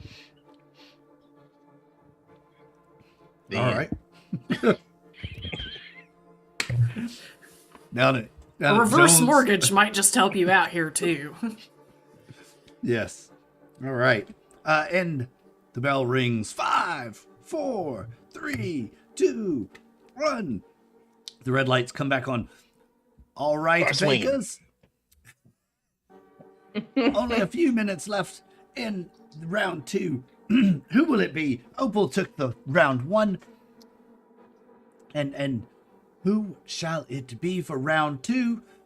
In the distance, a kitchen timer dings the done sound, and your biscuits are to be pulled from the oven. Okay, ladies, utensils down. Cooking is over. It's time to taste your biscuits. And there's a distinct lack of Paul Riviera on set. Jane takes over from Paul's position. Yes, ladies, let's taste those biscuits, shall we? I think I would like to start with Lorraine today. Start with your biscuits, Lorraine. Those rosemary All right. biscuits seem... Yes, so you have Quite a fluffy interesting. rosemary biscuit with a compound butter with thyme in it.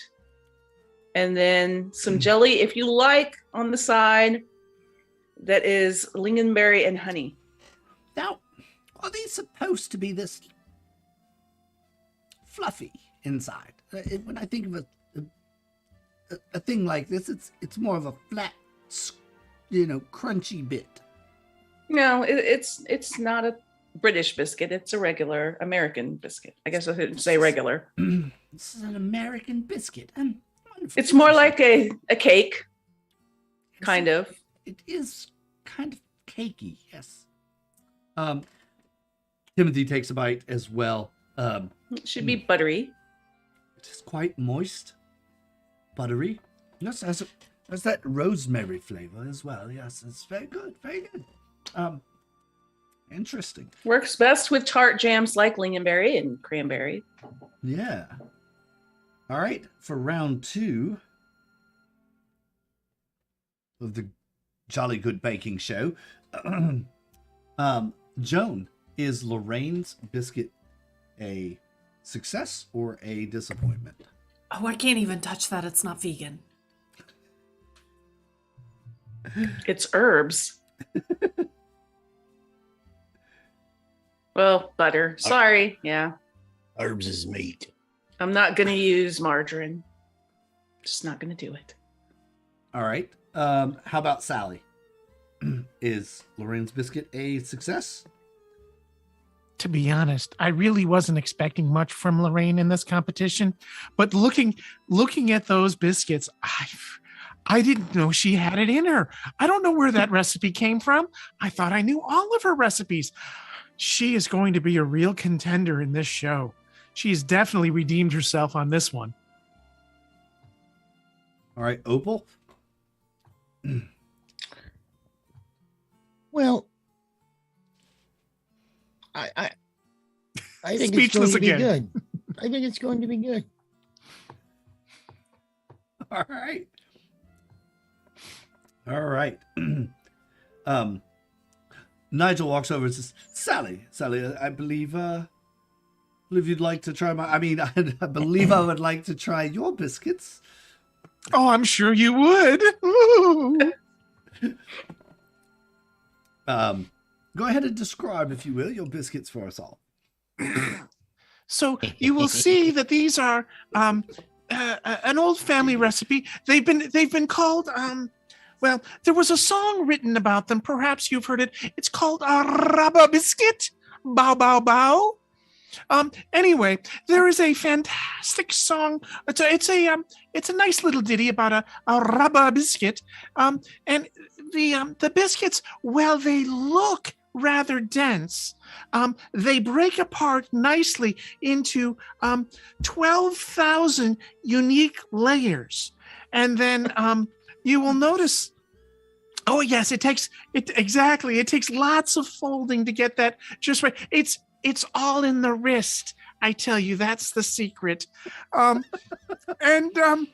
in addition to that, I have included a little of my buckleberry compote. If you'll notice, there is just a hint of liqueur in there just to really bring the flavors together. The buckleberry liqueur is basically a mixture of whatever berries that could be found in the grocery store at the time when the moonshine that was bottled got jammed into the jar, shaken a couple of times, and then you pour that into a little chafing dish for a little dipping sauce for the biscuits. Okay. Where I come from, we call that night train. Ripple. Yeah. Oh, well, absolutely. Very excellent, interesting biscuit. Whew. I tell you that it's quite delicious, Jane says. About Sally's biscuits. So far, everyone seems to have enjoyed them. Let's go around the secret cameras. Lorraine, are Sally's biscuits going to get everybody drunk and falling off the set here? Actually, they look really good. Hmm. Layers are a plus in biscuits. I think it's a win. All right. Opal, what about Opal? Are these biscuits a success or? Oh, I am absolutely intrigued. I think they're going to be a great success. All right. Joan, how about Joan? Well, I can't touch the biscuits because they're not vegan, but the compote. It's basically like a chunky martini. It's really good. Like, really good. Tell you what Sally's great at. Bartending. She throws the best parties. You should try her rusty nail cupcakes. All right. Let's see. Joan, what about your biscuits? Well, you see, these are some drop biscuits that are made with plant-based butter and gluten-free flour, and I use almond milk to thin everything out, and it's nice, and it's got that little sweet tint to it because of the almond butter. And then the gravy is made with Beyond Meat crumbles, and it's got the almond milk, and you know what? We use just regular old canola oil as the base, and a lot of red pepper flakes. A lot.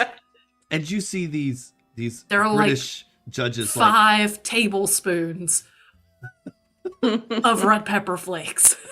these British, they don't know what to do with biscuits and gravy. They have a fork and this gravy's just like drizzling off the biscuit as they're trying to eat it. Is this some kind of a jelly? Is it a jelly? Tom says. Sort of. And he puts it in his Sort mouth. of. And let's see. He's not immediately revolted, but you can tell he's not keen on it. Jane is, however, intrigued. Thinks that it is quite interesting. I'll go around. What about Lorraine? What do you think about Joan's biscuits? Well, I have never had the non-meat stuff, but it actually looks really well, except the bright red color is a little bit off-putting to me. But I think that if you like pepper flakes, that's the way to go. All right.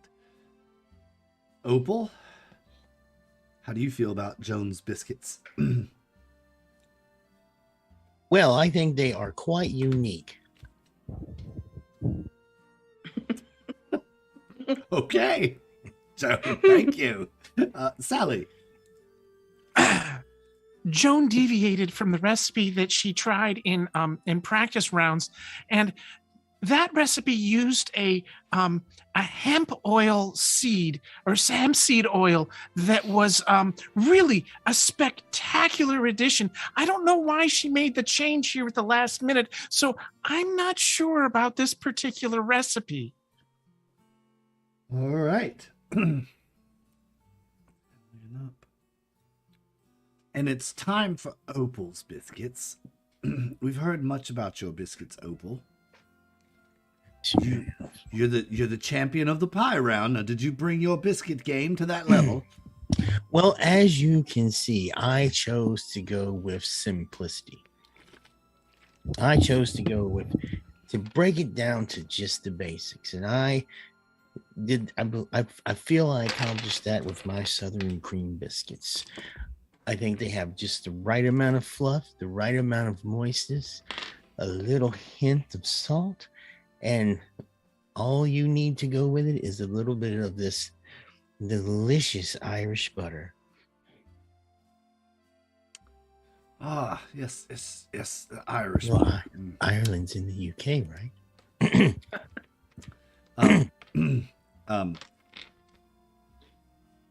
Yes, but. yes, but. Yes. Very good. You had me until the butter part. Tom says, and then Jane is. Well, what kind of person does not put butter on their biscuits? I think they're absolutely marvelous, Opal. You did a fantastic job. Congrats. You know, should anything ever happen to any of us on the show, you could probably come on and be one of the judges. Maybe perhaps a guest judge one day. Yes. I'm just trying to figure out who don't eat butter on biscuits. Somebody give me my pistol. Now, Opal. Where's my purse? All right. Start with Sally this time. Sally, what about Opal's biscuits? Oh, the butter was a good choice, but I really think the clotted cream would have gone just that extra little distance here in this particular competition. But it is an excellent effort. I think these will go far. All right, Lorraine. Oh yes, I think that those are fine specimens of biscuits. I've had those biscuits, cream biscuits, before, and they're very good. All right. And Joan, Oh, I can't touch those. They're not vegan. of course. Of course. All right. Judges, what say you? And they huddle. You see them taking out their little notepads and scribbling down numbers.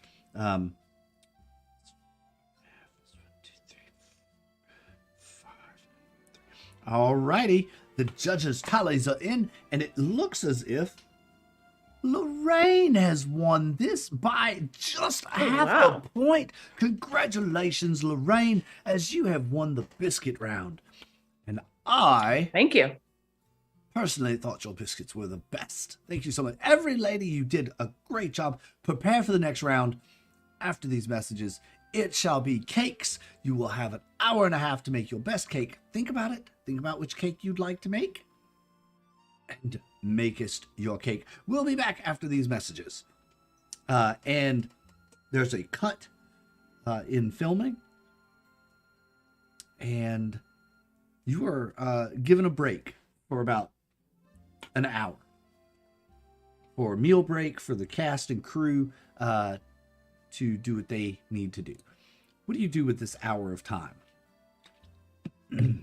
We have to go back and check out Paul's trailer again. Yes, and we should find those I kids agree. and ask them if they saw anything. Oh, yes. I absolutely agree. I bet after Sally's pie, they'll be willing to tell us anything we ask. Mm. Bring some of the compote. Indeed, it is a fine compote. Oh, indeed it is, Sally. You have outdone yourself with this compote. And Sally wants to take a moment and track down Nigel just for one brief moment, and she's gonna track him down. And Nigel, come here for a second. Did you have a chance to taste this compote here? And she just thrusts into his mouth, a teacup worth of this compote, and down the hatch kind of a thing, and in it goes. And when she pulls the teacup away from his lips, she replaces the teacup with her lips right on Nigel's, and just gives him a full on, she went for it. She went all the way in on this one, which is pretty tricky because Sally is only 4'9", and at Nigel it's 6'3". It's a bit of a gymnastics feat, shall we say? Yeah, go ahead and roll a presence. Let's see how this lands for you. 7. A 7. All right. 7. You go up and you plant one on him for sure, and he stops. He doesn't reciprocate. And you kind of open your eyes and look up at him. He's confused. He thought you were just playing the part, and now he's very confused. When you stop and you lean back, that was unexpected. Yes, it was. I take a moment. I take my finger and I rub it across my lips and go, You had a little drip there that I was just catching before it stained that nice shirt of yours. Yes, thank you. I'll be in my trailer. And Nigel turns and walks away from you awkwardly. And you watch his biscuits bounce in his pants. It's the British way. It's the British way. Better get your ass a restraining order. It won't be the first. Probably won't be the last either. She All right, just so- hasn't been the same since her husband died. She's Going been back to the quite trailer. slut since then. Going back to the trailer, looking for the kids. What's the two things you wanted to do? Are you all going together to do these things, or are you going to split up? I mean, I'm going to the trailer. If other people are going Yes. with me, we're going together. We're the Mavens. We mave together. That's right. You're the Mavens. Okay. Fantastic. So I want to go back to my Maven move. I picked Dale Cooper. At the beginning of each session, this keeper will give you a void clue in the form of a strange, unsettling dream you experience. Since we did not do that, can we have a flashback now where I start remembering an unsettling dream that I had last night? Yes, absolutely. Roll me a d6. 4. All right. Yeah. You had a nightmare last night, which is not uncommon before performances for Joan. This nightmare, you saw something shadowy crawling up the outside of the tent that covered the little baking area, and it jumped out. It was this unnatural looking thing, and it started destroying the entire set. It jumped off the tent and just started like destroying the entire set, knocking things over. It didn't look like any kind of an animal, or it just was really unnatural looking to you.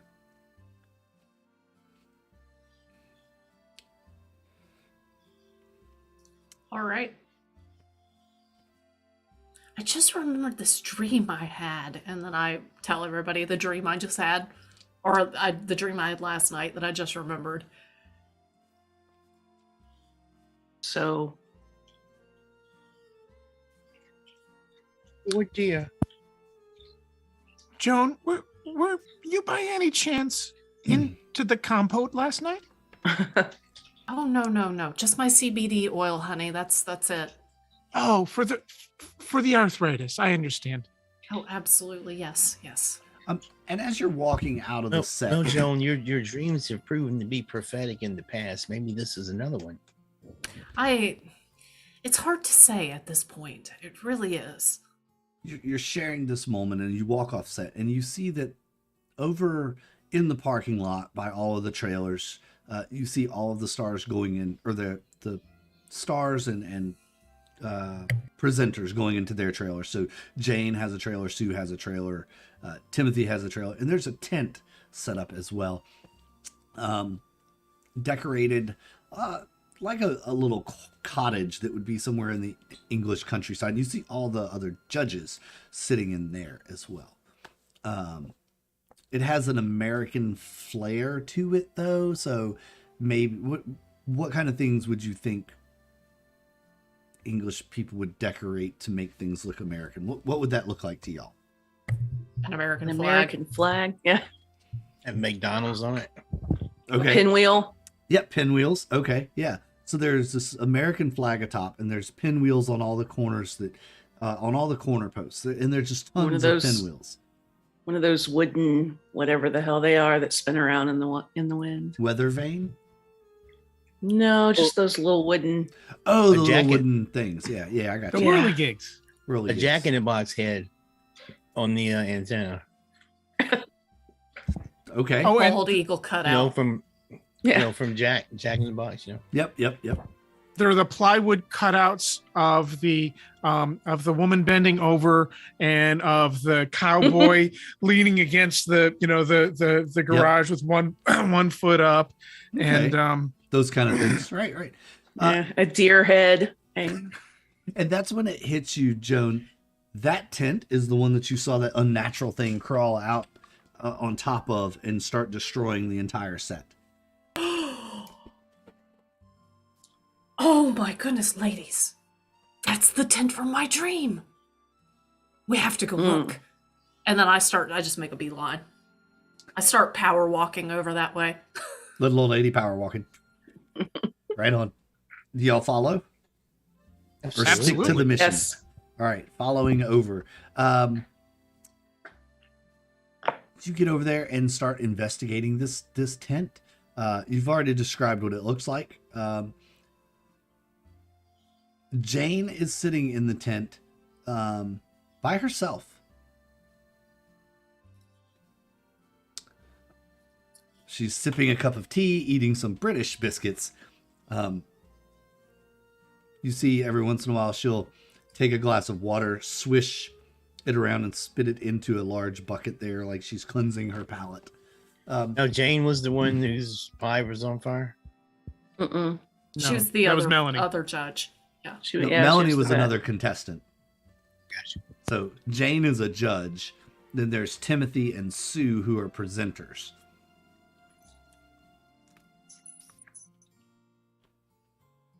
So Jane is sitting there by herself. There is another chair there. It says Paul on the back of it. Lorraine, you're the one that seems to do good talking to people. Why don't you talk to her? I was thinking. So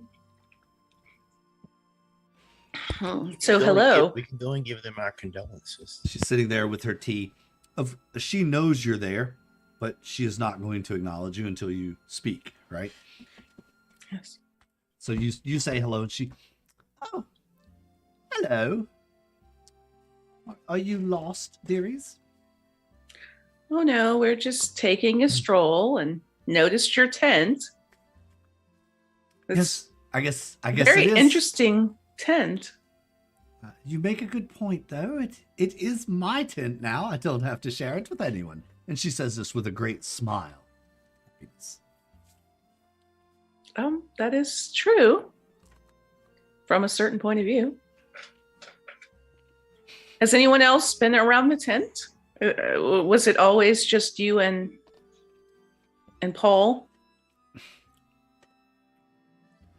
Not always, only since he's been a part of the show. You know, I was here first. You mind if I fix myself a cup of tea? Oh, by all means, please join me in a cup of tea. And she tells you this story about Paul and his hardball negotiation tactics that have put them all into a contract lockout scenario on the show. She seems very frustrated by this. And just the last taping session, actually, she tells you that Paul had threatened to shut down the show entirely and just never come back. And without him, the show would be nothing. So if they didn't honor his contract. They're supposed to get paid the same amount of money, but he was asking for more than her. While they're doing this, I actually want to take a moment to, I'm gonna walk behind her, and I'm gonna take a moment to look her over and inspect and see if she's got any strange white powder on her, if maybe she's been snorting black tar heroin. Okay. If she has any strange needles in her purse, anything like that. Oh, don't mind her, dearie. She's just looking for auras. So you are meddling. All Yep, right. I am meddling. So you're going to use your... I keep forgetting the name of the skills, y'all. I'm sorry. Reason. Or... Yeah, probably reason for this one.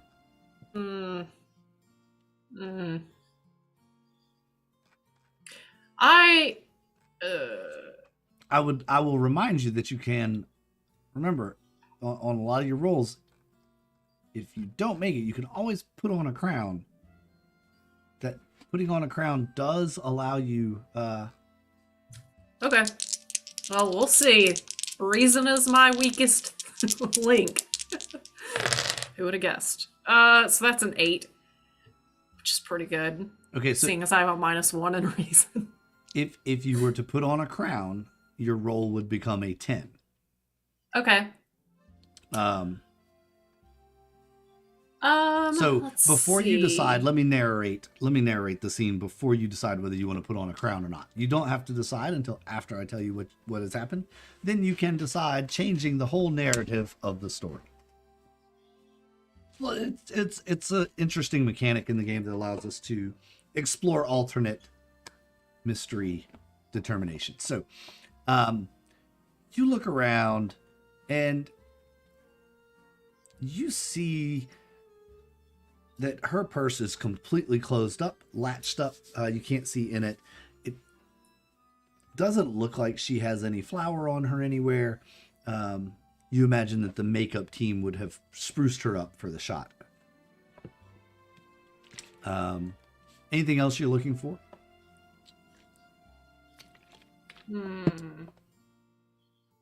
Or would you like to put on a crown?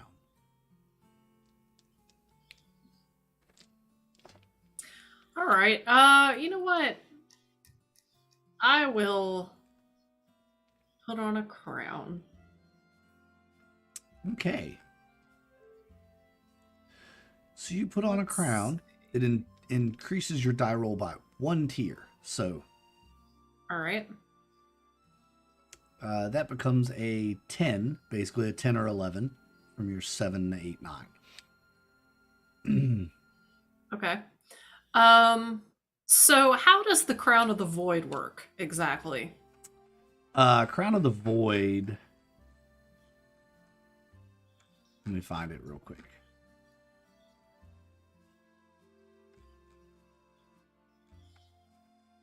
Where is it?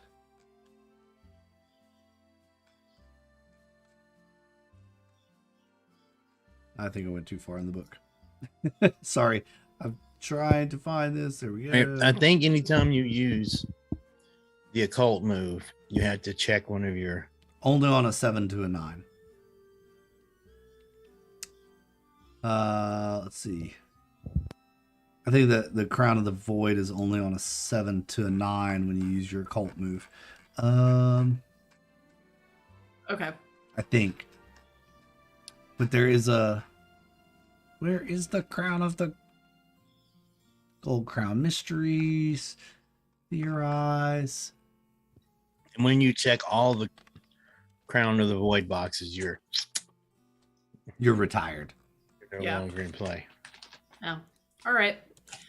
I think what I'm going to do then is I am going to put on the Crown of the Queen here. So, as I'm looking over Jane, I'm thinking about how, drug users are never quite what they seem, that even the people that look the nicest might have a dark side to them. And I start thinking about how I have a soft spot for LSD, and that I would never touch heroin, but LSD, I've had a soft spot for it since the late 60s when I was a teenager and just really starting to get into that. Mm-hmm. And how that really played into my life as a young hippie, and I may or may not still dabble in a little bit of the acid from time to time. So thinking about that, it reminds me of how people are not always what they seem, and I might be able to get a good look at her and tell if she is in fact hiding something that she would rather us not know. Okay.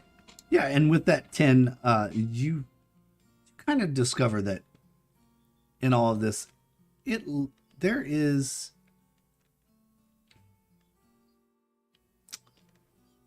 a tea towel you see underneath her chair. And there appears to be some kind of smear on it. Maybe it could possibly be flour. It's a floral printed tea towel. So I'm gonna go for it. I'm gonna pick it up. all right, make a presence. Or composure. Actually, make a composure roll. Requires a steady hand, a calm disposition. Yeah. Oh, no. No? That was a 5. Yeah. Poison. You reach down to grab it, and she's, what are you doing? That's just my tea towel. You cannot... I'm sorry. I thought it was my handkerchief, my mistake. And then all of a sudden, like waterfall of used Kleenexes falls out of my shirt sleeve. Okay. Oh, good heavens, good heavens. I meant to put those in the trash. I'm so sorry. What a bummer. All right. Opal, you got some tea. What are you doing? As you have your tea. Well, I was gonna do like a.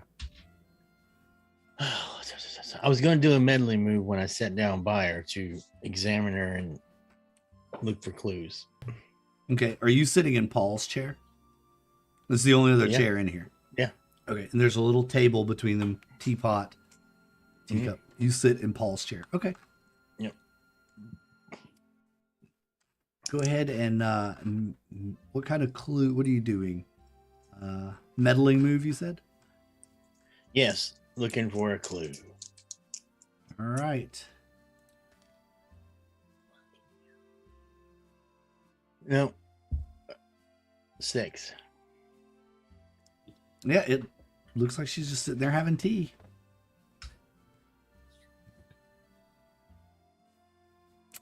Doesn't look anything unusual. She's talking about Paul and all of his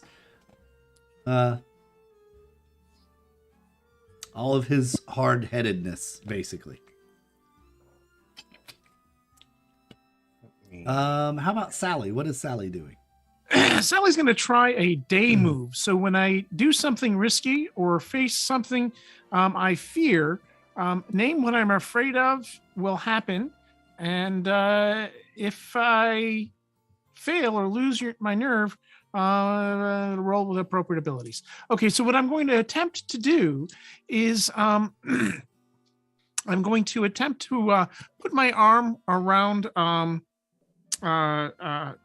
Jane and go after her purse. I'm going to try to grab her purse.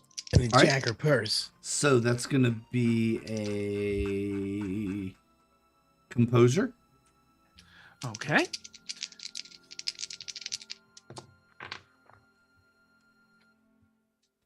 I rolled a 7. Okay. You managed to reach down and pull her purse out. As you do, though, you knock over the little table that's between the two chairs. The porcelain teapot goes clattering against the ground and shatters. And yeah. But you have her purse. Excellent. I am going to hand the purse off to Lorraine behind my back. Lorraine, do you take the Okay. purse? Sure. Okay. All right. You have the purse. I am continuing to talk, though.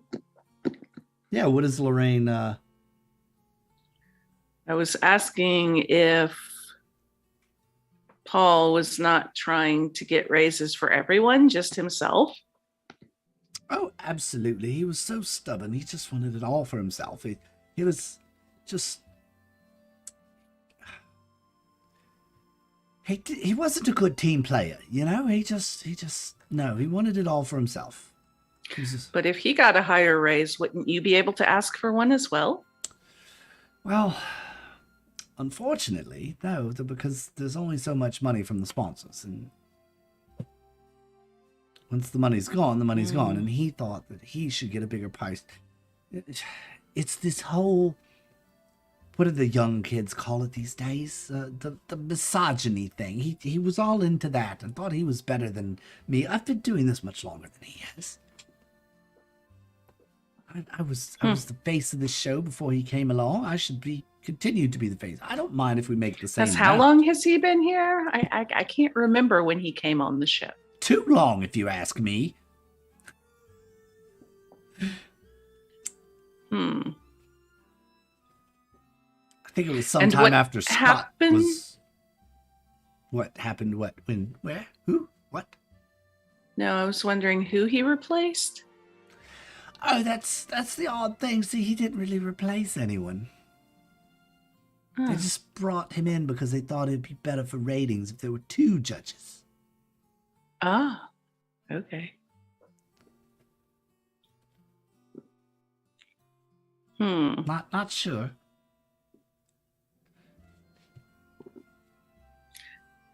You sure are interested a lot. You ladies, what are you up to? Asking a lot of questions about Paul for being bakers. Well, you have to admit, it's rather strange. True. I'm sorry, Lorraine, you were speaking. No, I was going to say the same thing. We're always a little nosy when it comes to mysteries afoot. But I do think, look at the time, I need to go prep for the next bake-off. Oh dear, is it time already? I think we still have some time, but I remember an ingredient that I wanted to get and I forgot. So I'm going to dash off to the kitchen real quick. It was nice talking to you. Oh, indeed, the pleasure's all mine. Thank you. Have a wonderful day. Good luck. Good luck to you. I am surreptitiously hiding the purse under my shawl. And stepping away. I take a good look at Jane and I say, "Who do you think killed Paul?" I just gonna throw that out there, huh?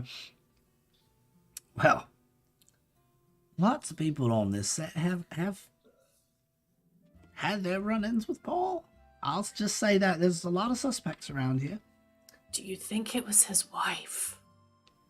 Oh God, that woman! I don't think she could kill anything, and perhaps it was. Well, You know, there's a rumor, though. And she looks around. Yes. There's a rumor that he was having an affair with someone here on the set. was it you? I knew it. Of course not me. Was it Nigel? Was You it the know- Prime Minister? I did hear he and Nigel having an argument the other day about politics. Huh. Something about the Prime Minister and the Queen, and we just came back from filming there at Buckingham Palace, and it's a beautiful, beautiful place, but I guess it could be any of us, really. That sheriff, he's gonna have some work to do. Did you do it? Did you Shady kill him? Sheriff. Did I kill him? What do I have to gain by killing him? The show loses, I lose. It's nothing in it for me. More raise money. Wouldn't you get to take his spot? I had his spot. He took But my spot. Well, you would have your spot back. Exactly. I guess there's that. How do you feel about black tar heroin? Well,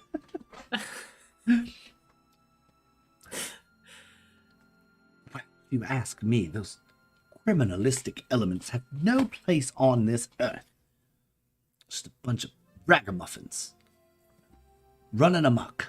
Oh, absolutely. Yes, that is exactly. Yes, drug users. Drug users are terrible. Terrible. Oh, if you excuse me, I think I'm gonna go follow my friend. Very good, Yes, yes, we dearie. must Yes. prepare. Yes, you all go and prepare. I'm sure there'll be a casting call here soon. And we'll get to the final round, the ultimate bake-off. Yes. I will see you all back on set. When we step out, do we see the kids? Yeah, you probably see them around somewhere. Well, I'll point out, look, there's the kids. Let's go. And I will approach them and say, "Oh, hello, you little dearies. Aren't you just so cute? Still got a little bit of that compote there on your when you were out here, did you happen to see anything that you thought was odd or a suspicious person? Someone maybe possibly having an argument, or dare I say, did you see who killed our man? Oh, excuse me. Go ahead and roll a presence for me. Trying to charm them into telling you some information. 5. They just look at you and kind of, she's funny looking. Wait, isn't that old lady Johnson? She was my daddy's, like, he said that she's the one that birthed him. Like, he can't, it was weird. And yes, it's a shame because I did have some candy on me around here, but I think it's back at my table. That's okay. We like You Miss kids Sally's like candy, don't you? We like Miss Sally's candy. It always makes us feel real funny. Just don't get in the back of her van. You mean the one down by the river? She'll bake you into a pie. Oh, dearie. All right, I guess I need it. That's my character wouldn't act like that. I'm No. sorry. It's all right. Anybody else want to talk to these kids about anything? Or do anything Perhaps. different? Meanwhile, I'm at my little spot going through Sally, Jane's perhaps you purse. Rifling through Jane's purse. Sally, perhaps you can bribe them with a little more sweets. Yes, I will try and tease some kind of clue, some kind of interrogation out of these kids. All right, roll with advantage. Your presence. So advantage is an extra die. Mm-hmm. And you keep the 2 highest. Yeah, and keep the 2 highest. That would be a 12. Oh. Yeah, they tell you,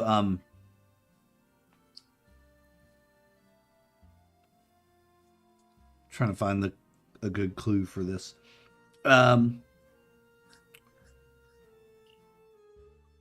They tell you too about the argument between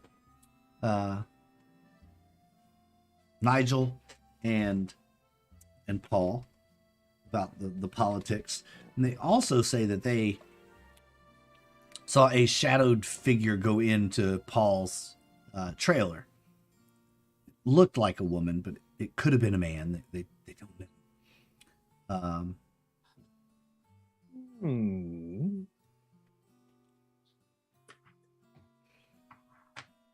That's what you get out of the kids from that role. All right, and that wasn't Paul's trailer we were just in, right? No, you were in the judge's tent. Yeah. So there's Paul's trailer, Jane's trailer, Sue's trailer, and Timothy's trailer, and then the judge's tent. Well, perhaps after the cake battle, we should examine Paul's trailer.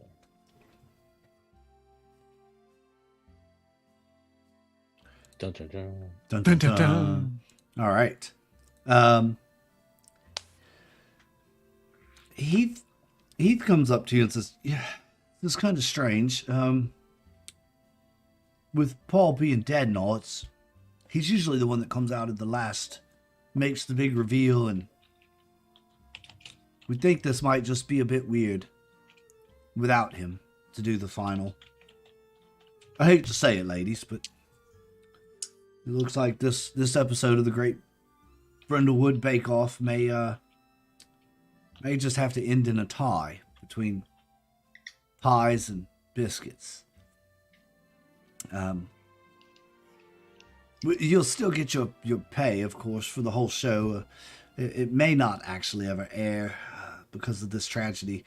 Unfortunately, we'll have to think of something to tell the networks, to tell the fans about Paul's departure, and it would just be weird that he's in the beginning of the show and not in the end. the network will be in touch. We may retape the first section, just same outcome, of course, but we may just retape it without Paul there. But we're going to have to put the whole thing on pause. I hope that's not going to be a problem. Oh no, actually, I'm quite surprised we carried on with it after all. Me as well. The energies have been off. You understand? I read energies, and the energies have just been wrong since we kept going. Yes. I know you're supposed to have the stiff upper lip and all, but I mean, here we take murder pretty serious. Yes, as we do as well. It's it's been a bit weird. So, what do you say? We okay with? We'll go ahead and cut your checks today, and you can.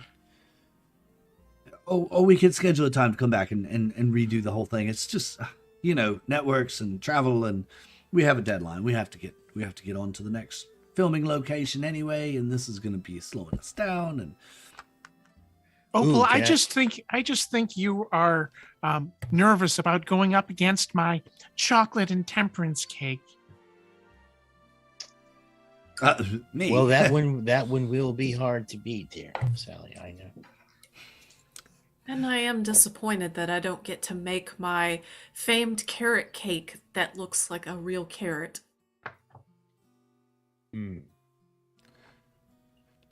While y'all are having the conversation with Heath, Lorraine, you're back at your station and going through here. You find some interesting things in Jane's purse. There is a cookbook that she and Paul co-wrote, but one of Paul's recipes is torn out of it. It's like the front half is Jane's and the back half is Paul's. There are a ton of receipts, like expenditure receipts, for very extravagant things. Things that the show would probably pay for if she asked, but these seem to be paid from her, paid from herself. And there is also a pair of diamond earrings shaped like loaves of bread. They look like very expensive earrings. In fact, you find a receipt for those earrings in all those stacks. And she signed the receipt? Well, this is the customer copy, it says. But her name is on the credit card? Yep.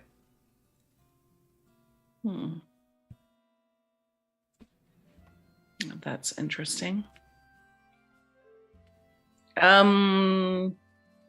Do we have cell phones? Sure. I'm not a Luddite, so I'm going to take pictures of a few of the receipts. The more extravagant ones and the earring ones. And then I'm going to put everything back in the purse and put the purse near where she sits and watches us bake. Okay. Yep, makes sense. Go ahead and just make a quick presence roll to make sure no one sees you putting it there. As the grips and all they're starting, you see 6. A 6. Okay. You see everybody starting to like take down the set. And one of the production assistants comes over and goes, "Oh, is that Jane's purse? Here, I'll take it to her. She must have left it on stage. She does it all the time." Oh, it was sitting over there on that counter. Yes. She leaves this thing laying around all the time. I swear, the woman, I'm surprised she doesn't have 14 of these things. She loses them constantly. That's interesting. And they take the purse and leave. And you notice the set's being taken down. So do the other mavens come looking for Lorraine, or does Lorraine go looking for the other mavens? I'll go looking for them. Okay. You find them easily enough. Did you find anything in the purse? Do you have a copy of Jane and Paul's cookbook? No. Why, yes. Yes, I found a copy and a page was missing Well, I happen in to have it here Paul's in my purse. section. I was going to get them to autograph it after the show, after filming, but yes. Page what? You could tell me what the recipe is. Doesn't matter. Just, it could be whatever recipe you 7. want it to be. Page 7. Page 7. Chapter 4. Short chapters. Yeah. Very short. It's a very small cookbook. It Lots is- of chapters. It is in the meats section, so it looks like maybe it's a roast that's missing. Yes, it's actually a roast that you see is missing. I sneak in between them and go, "Oh, I'm very good with meats." Oh, we know you are, honey. We know you are. I love a good roast. She also had a number of receipts for extravagant purchases and a pair of diamond encrusted loaves of bread earrings that she bought herself. She would need more money to pay her debts, and if she's not dealing drugs, then maybe she thought she could get it by killing Paul and That's getting right. his money. Getting his part of the raise. You know what? This reminds me. reminds me of. Wow, all of you are reminded by something? I was gonna hand it off over there to. Let Lorraine have the Sally. memory, or Sally, or Yep, Sally. Oh, that episode of the Amanda Delacour was in. What was the title? I believe it was How the Cookie Crumbles. That's Oh, it. Yes, I remember. That was such a good episode. Yes, Amanda found herself in precisely the same situation. funny how that happens. Just, Right. And it Opal, was how did she get out of that? Well, she. Yes, she confronted the suspect with all of the evidence in front of everyone, demasking the facade, and left them with no choice but to turn themselves in as the one and only suspect. Yes. I couldn't have said it better myself. That's right. I knew I remembered it from someplace. Deduction and presentation of clues. It's so simple. It's almost like someone has read the book and planned this. Almost. Or saw the episode, I guess. It was a book, right? This one, Yes. yes. Novels penned by the mysterious author. This is a Gold Crown Mysteries move. So someone will take a die roll, please. And you Go are ahead, Diamond. looking for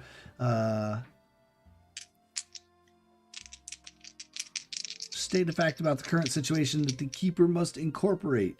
Actually, I already did that. So All right. you're supposed to roll before I do that, but that's okay. All right. We're all learning this together.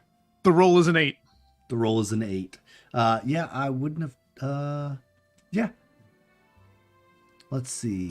Is there I think any- the way I'm reading this is that take You must provide the following information. Yep.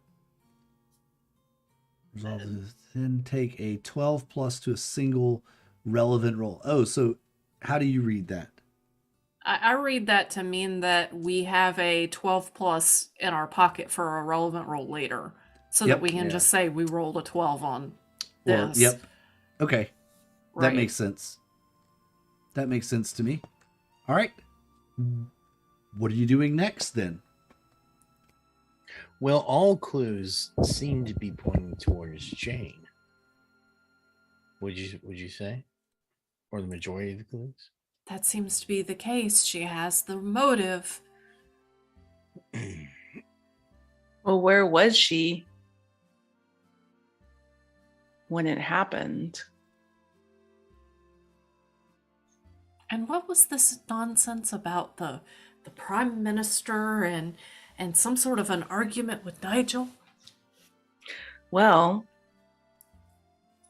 was it Dawn or Donna? Donna. Donna told me that she heard Paul arguing with someone as well, but that was about contract negotiations.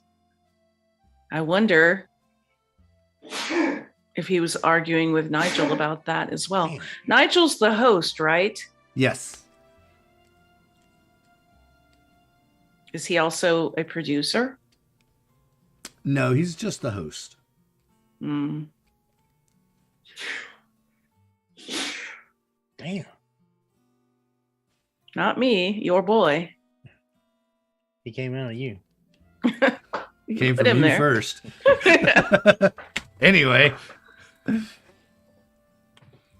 I don't know. I don't. There might be a connection there, but I'm not getting it. It seems like it's much more likely to be Jane. Yes. Did you find evidence that she was dealing drugs? No. Unless that's where she gets all the money for her extravagant expenses, but I mean, it's all credit card receipts, so. And with Nigel out of the way, she won't have to sell drugs anymore. Paul, you mean? I think drugs are just a Paul, red yes. herring. She most certainly killed him using heroin. I don't know. I keep I don't know what fish have to do with this. going back to Melanie. I don't know why.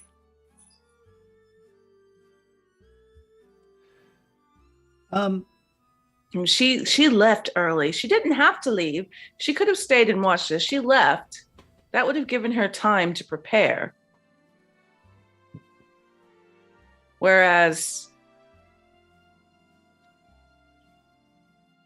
everyone else was here the whole time. I might ask, are we theorizing here? It seems to me Could like be. we're theorizing. I was about to Yes. ask you to, if you're theorizing. Because this is, in fact, an open, freewheeling discussion about the solution to a mystery based on the clues we have uncovered. Yes. And you've uncovered more clues. So if you wanted to roll. Well, what is our theory? Is our theory that Jane has did it because of money problems, Or Melanie Could did Jane and Melanie be working together?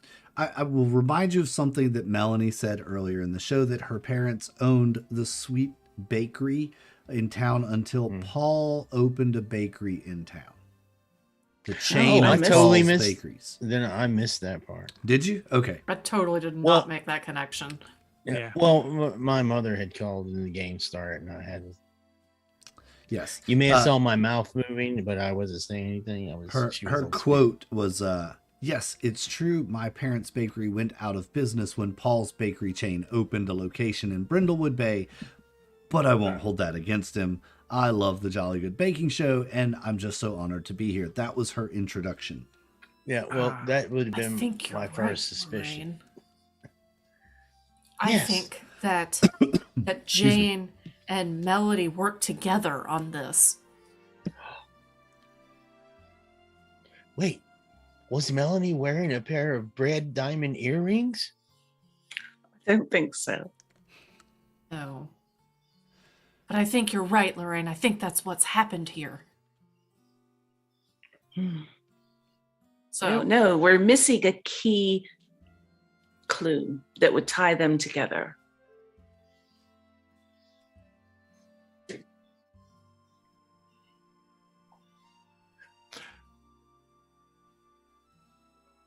Where is Melanie?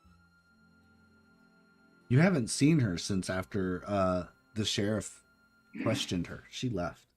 So she was here. She was there. Yes. Yeah, she was there when it happened. Hmm. Do we want to roll? Do y'all want to roll to theorize? Yeah. Yes, let You us. do have let that us 12 in your pocket. theorize. Well, it says Yeah. here you can't use the advantage of the gold crown mysteries. Oh, that's right. You can't. That's right. Yeah.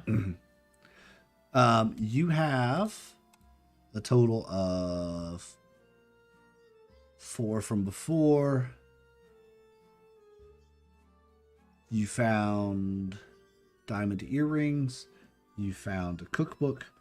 And you found receipts. So that's 3 more. So that's 7 clues you have discovered and 1 void clue as well. So it would be So- a plus one. I think we need to look at that Oh. recipe a little further. Why would they tear a recipe out? And why one of Paul's? Was it a turkey recipe? Did it tell how to bind up a bird? It was still alive. No, that's just my sister. Nobody else does anything like that. But So- it was a roast. Oh, I thought he was tied up after he died. Didn't somebody say that? Mm-hmm. I think he was. It was just not that way with my sister. Ah, Go ahead and use a reason roll. Any of you can make a reason roll to look through that book and see just what it was. All right. well, you've got the book. Oh, dear.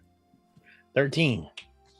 It is indeed a turkey recipe for, but not a traditional stuffed turkey. This is a turkey roast, and how to, as you're comparing the 2 books, it lists a detailed step on how to tie the turkey to chunks together. So you debone the turkey, and then you tie all the turkey together and kind of make this turkey loaf. Like a turkey terrine. Oh. Sure. You're I the don't chef, know what not that me. is. I don't. So, Well, Well, then this would point more towards Joan. yes. Jane, you mean? Yes, Jane. Sorry, I did Joan. not kill Paul. I'm sorry. I mean, I did. Sorry, take a hit- dear. I did take a hit of heroin earlier. That's fine. It's fine. Or rat darling. I can- poison. or rat Wait. poison. It was absolutely heroin. Okay. It was just had a little bit of arsenic flavor on the But finish. what is the connection with Melanie? Well, there may not be a connection. Perhaps Hmm. Melanie is the red herring. Well, I did mention that earlier, so Yes. Perhaps Melanie's company is or bakery is going to sponsor the show.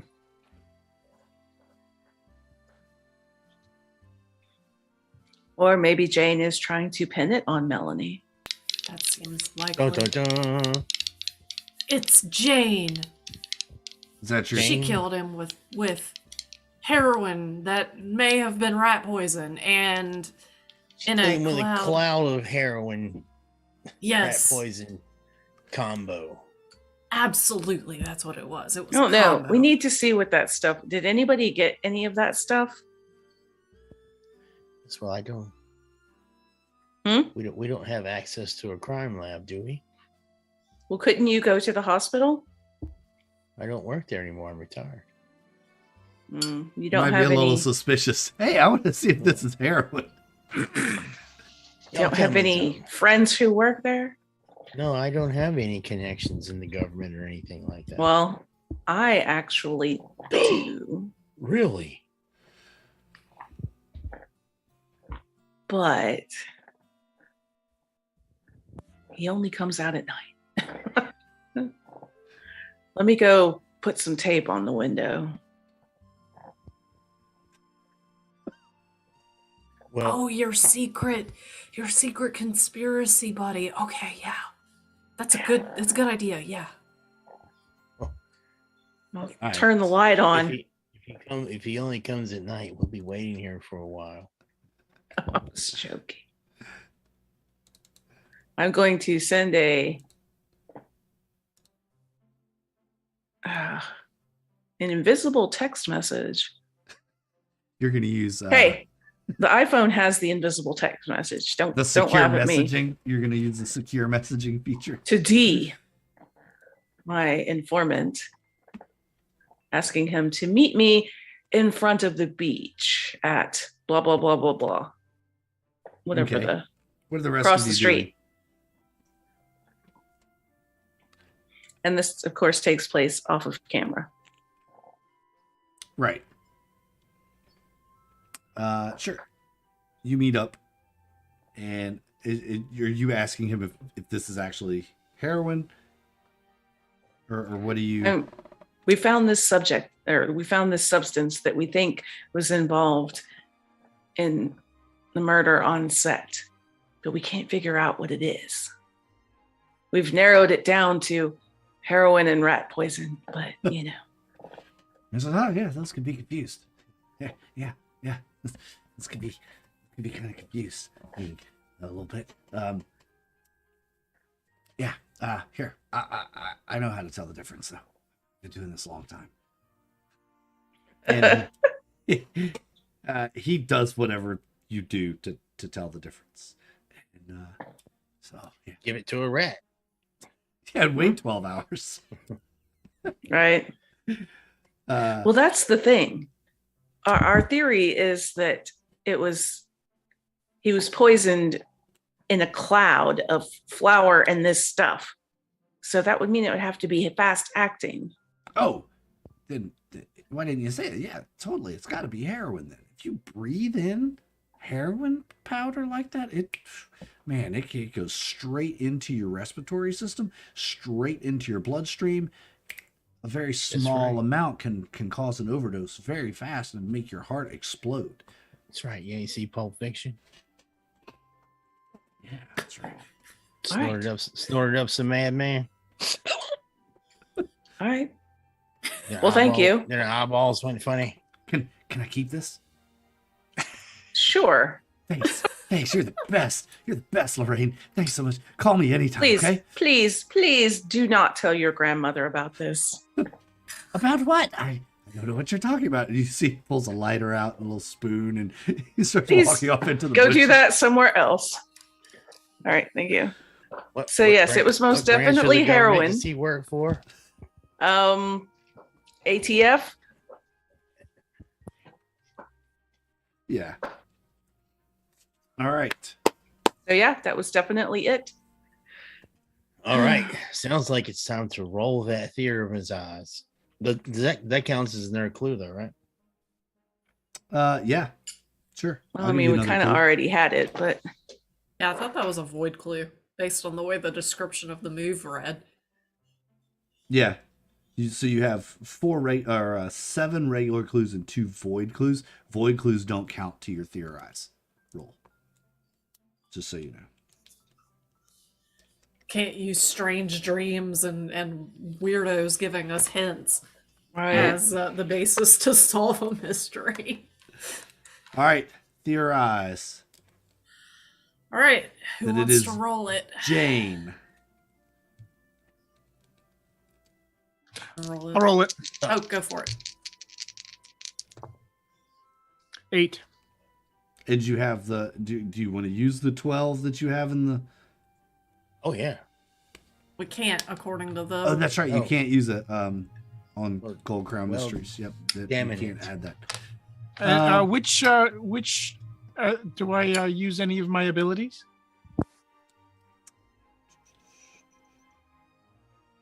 Well, shouldn't matter here because it would just bring me to a 9 if I So did. that's 8 plus 7. Did you roll?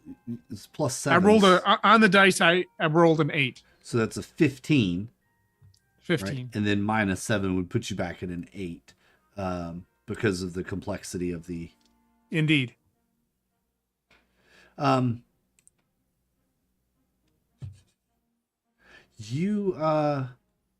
You theorize that it is Jane, and you all head out to confront Jane with all of the evidence, and you see the sheriff is out there, and you're coming up. You say, Sheriff. He goes, not now. I'm going to arrest the suspect. And two of his deputies walk up behind him, and they walk over and they say, "Miss Jane, you're under arrest for the murder of Paul Riviera." She says, but me? Me? It can't be me. It wasn't me." He says, "We found your fingerprints. It's you." There's no denying that those are your fingerprints in his around. Well, we'll just say those were your fingerprints. We found them in his cabin and on the various utensils around. You're going to have to come with us, ma'am, and answer some questions downtown. And he places her in handcuffs. And as she walks past you, she gives you all a stern, kind of mean look.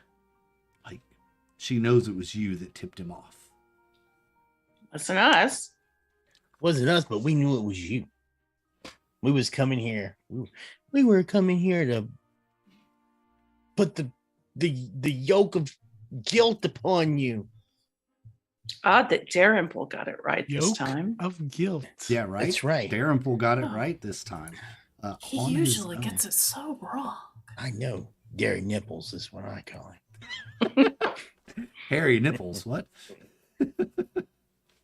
Right on. There's Dalrymple. I can't even say it. Dalrymple. In Baton Rouge. I think LSU is on it, and I used to Yes. go to LSU. Every time I would go there, my mind would be like, "This is Darren Nipples Road." I don't know. Oh boy, fun times. All right. That's the end of the mystery. However, that doesn't necessarily have to be the end of the game, because there are a couple of scenes that we can do at the end of each session. Which we skipped the cozy scene at the beginning of the session because you're at the show. So I did skip this cozy scene. But how does this let's read aloud the any questions that you end of session questions that you may have marked. Each player read aloud their marked end of session questions. For each one they answer yes to, they mark 1 XP. Did we solve a mystery? Yes. Kinda. Yeah, you solved the mystery. We didn't get the credit, but we solved it. Did you secretly undermine the authority of a local official? Unfortunately, no. Sorta. Because I Tried. pulled the sheriff off to my car for y'all to tamper in a crime scene. Yeah, Yes, but he still came to the conclusion at the same time. Yeah, I think we must concede this one to the sheriff. Okay. That's what I feel like. Did you share your wisdom with a young person?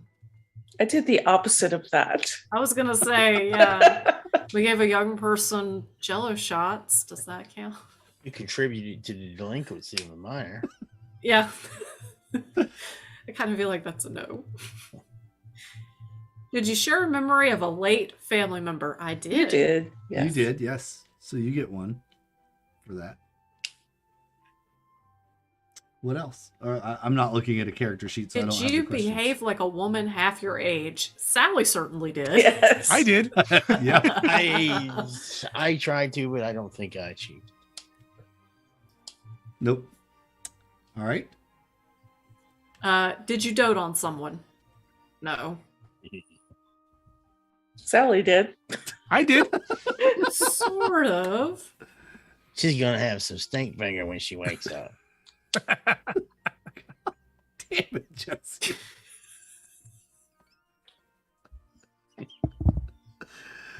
It's the Buckleberry compote.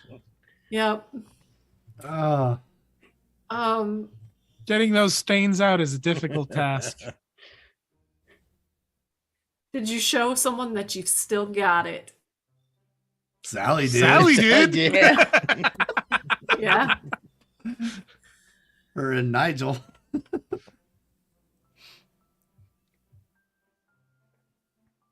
All right. All right. Is that all the questions? I'm not Yeah, like I said, this I'm not would be looking at- end of session. All right. when your XP track is full, which Sally's might be after this session. Remember, there's some stuff that we do about that. The next thing that we do at end of session is stars and wishes. What are some things that were highlights, and what are some things that you hope to see in the next session? Now, I'll start with my stars. I thought this game was a lot of fun. It's easy to play, and I would like to play it again sometime. I really enjoyed how freeform it is. And I wish and hope that next session I can stick a little bit more to the mechanics. I found myself drifting a little bit from asking y'all for rolls sometimes when I think there probably should have been one, but that's something I have to work on. So just knowing the rules better and having a playthrough will help with that. So anybody else want to share stars and wishes? There's a lot about the mechanics that I'm kind of in the dark about. I probably need to read the rule book. Well, I would like next time. I would like to do the vignettes. Yes, we'll definitely do the cozy vignettes next time. We'll have to. I'm going to make a note of that. So we can do the vignettes and talk about additional equipment and our relationships and their relationships through our, Absolutely. Closer and fill in our fill in the void clues for the audience on the characters, the big void of the characters, their relationships. Yeah, yes, absolutely. Yeah, definitely. I'll make a note of that. It's right there on my notebook. Make a note of that. Because I think the venues are a pretty cool part of it. Yeah, I think it's a pretty neat little part of it. Anybody else? And all right, that was a wish. What is that? A star or what's? Stars. Yeah, like what was a highlight for you? What was something that you enjoyed about it? Well, Black tar heroin and slutty grandma. Slutty Sally grandma. Well, I got a laugh today. Two at least good healthy laughs. So, but I think one of them wasn't on camera. So. Okay. Part of it was on, like the third laugh of that one was on camera. So stars, I was entertained. Right on. I was too, for what it's worth. And I'd definitely like to explore the game a little more. Perhaps even maybe run a session or something if you ever wanted to play. Yeah, I would love to play this. Yeah, this looks like a ton of fun to play. I like the baking game. Mm-hmm. The baking game? The baking contest. The baking contest. It's a neat... that was fun. Yeah.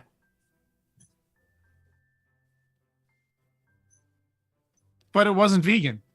Yeah. I know. The only thing that was the things I cooked and then the blood orange pie. Everything else had animal products in it. I cannot believe you. I would like a book club meeting. Oh, yeah. Yeah. Have a book club meeting. That would be cool. Absolutely. Wish.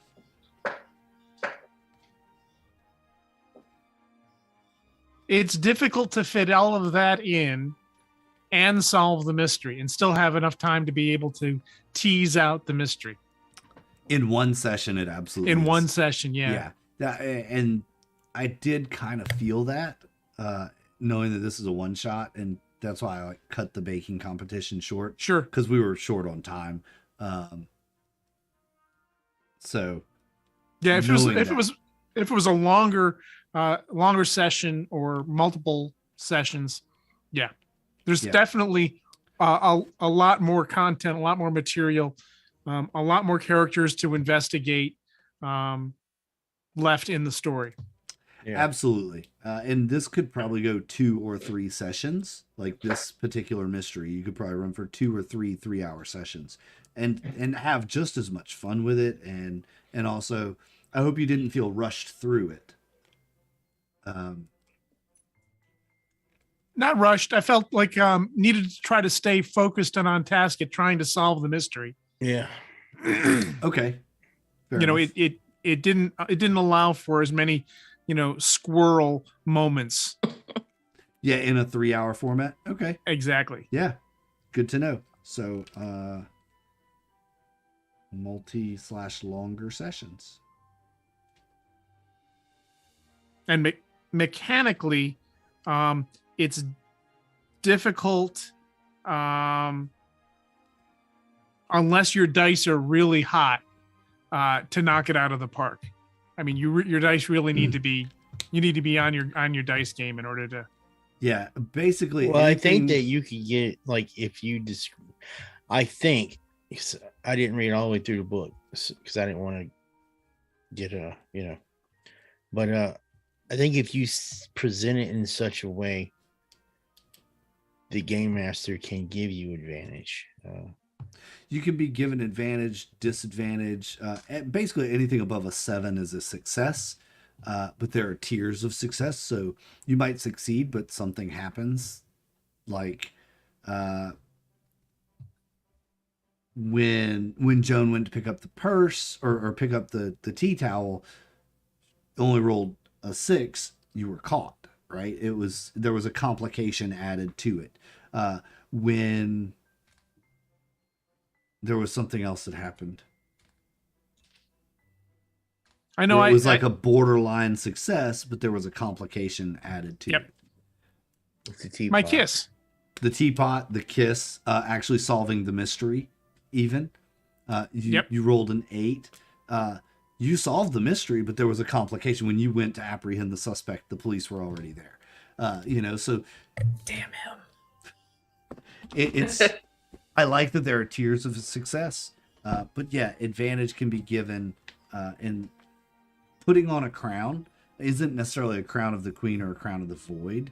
I don't think the way it reads, it's just you're putting on a crown, right?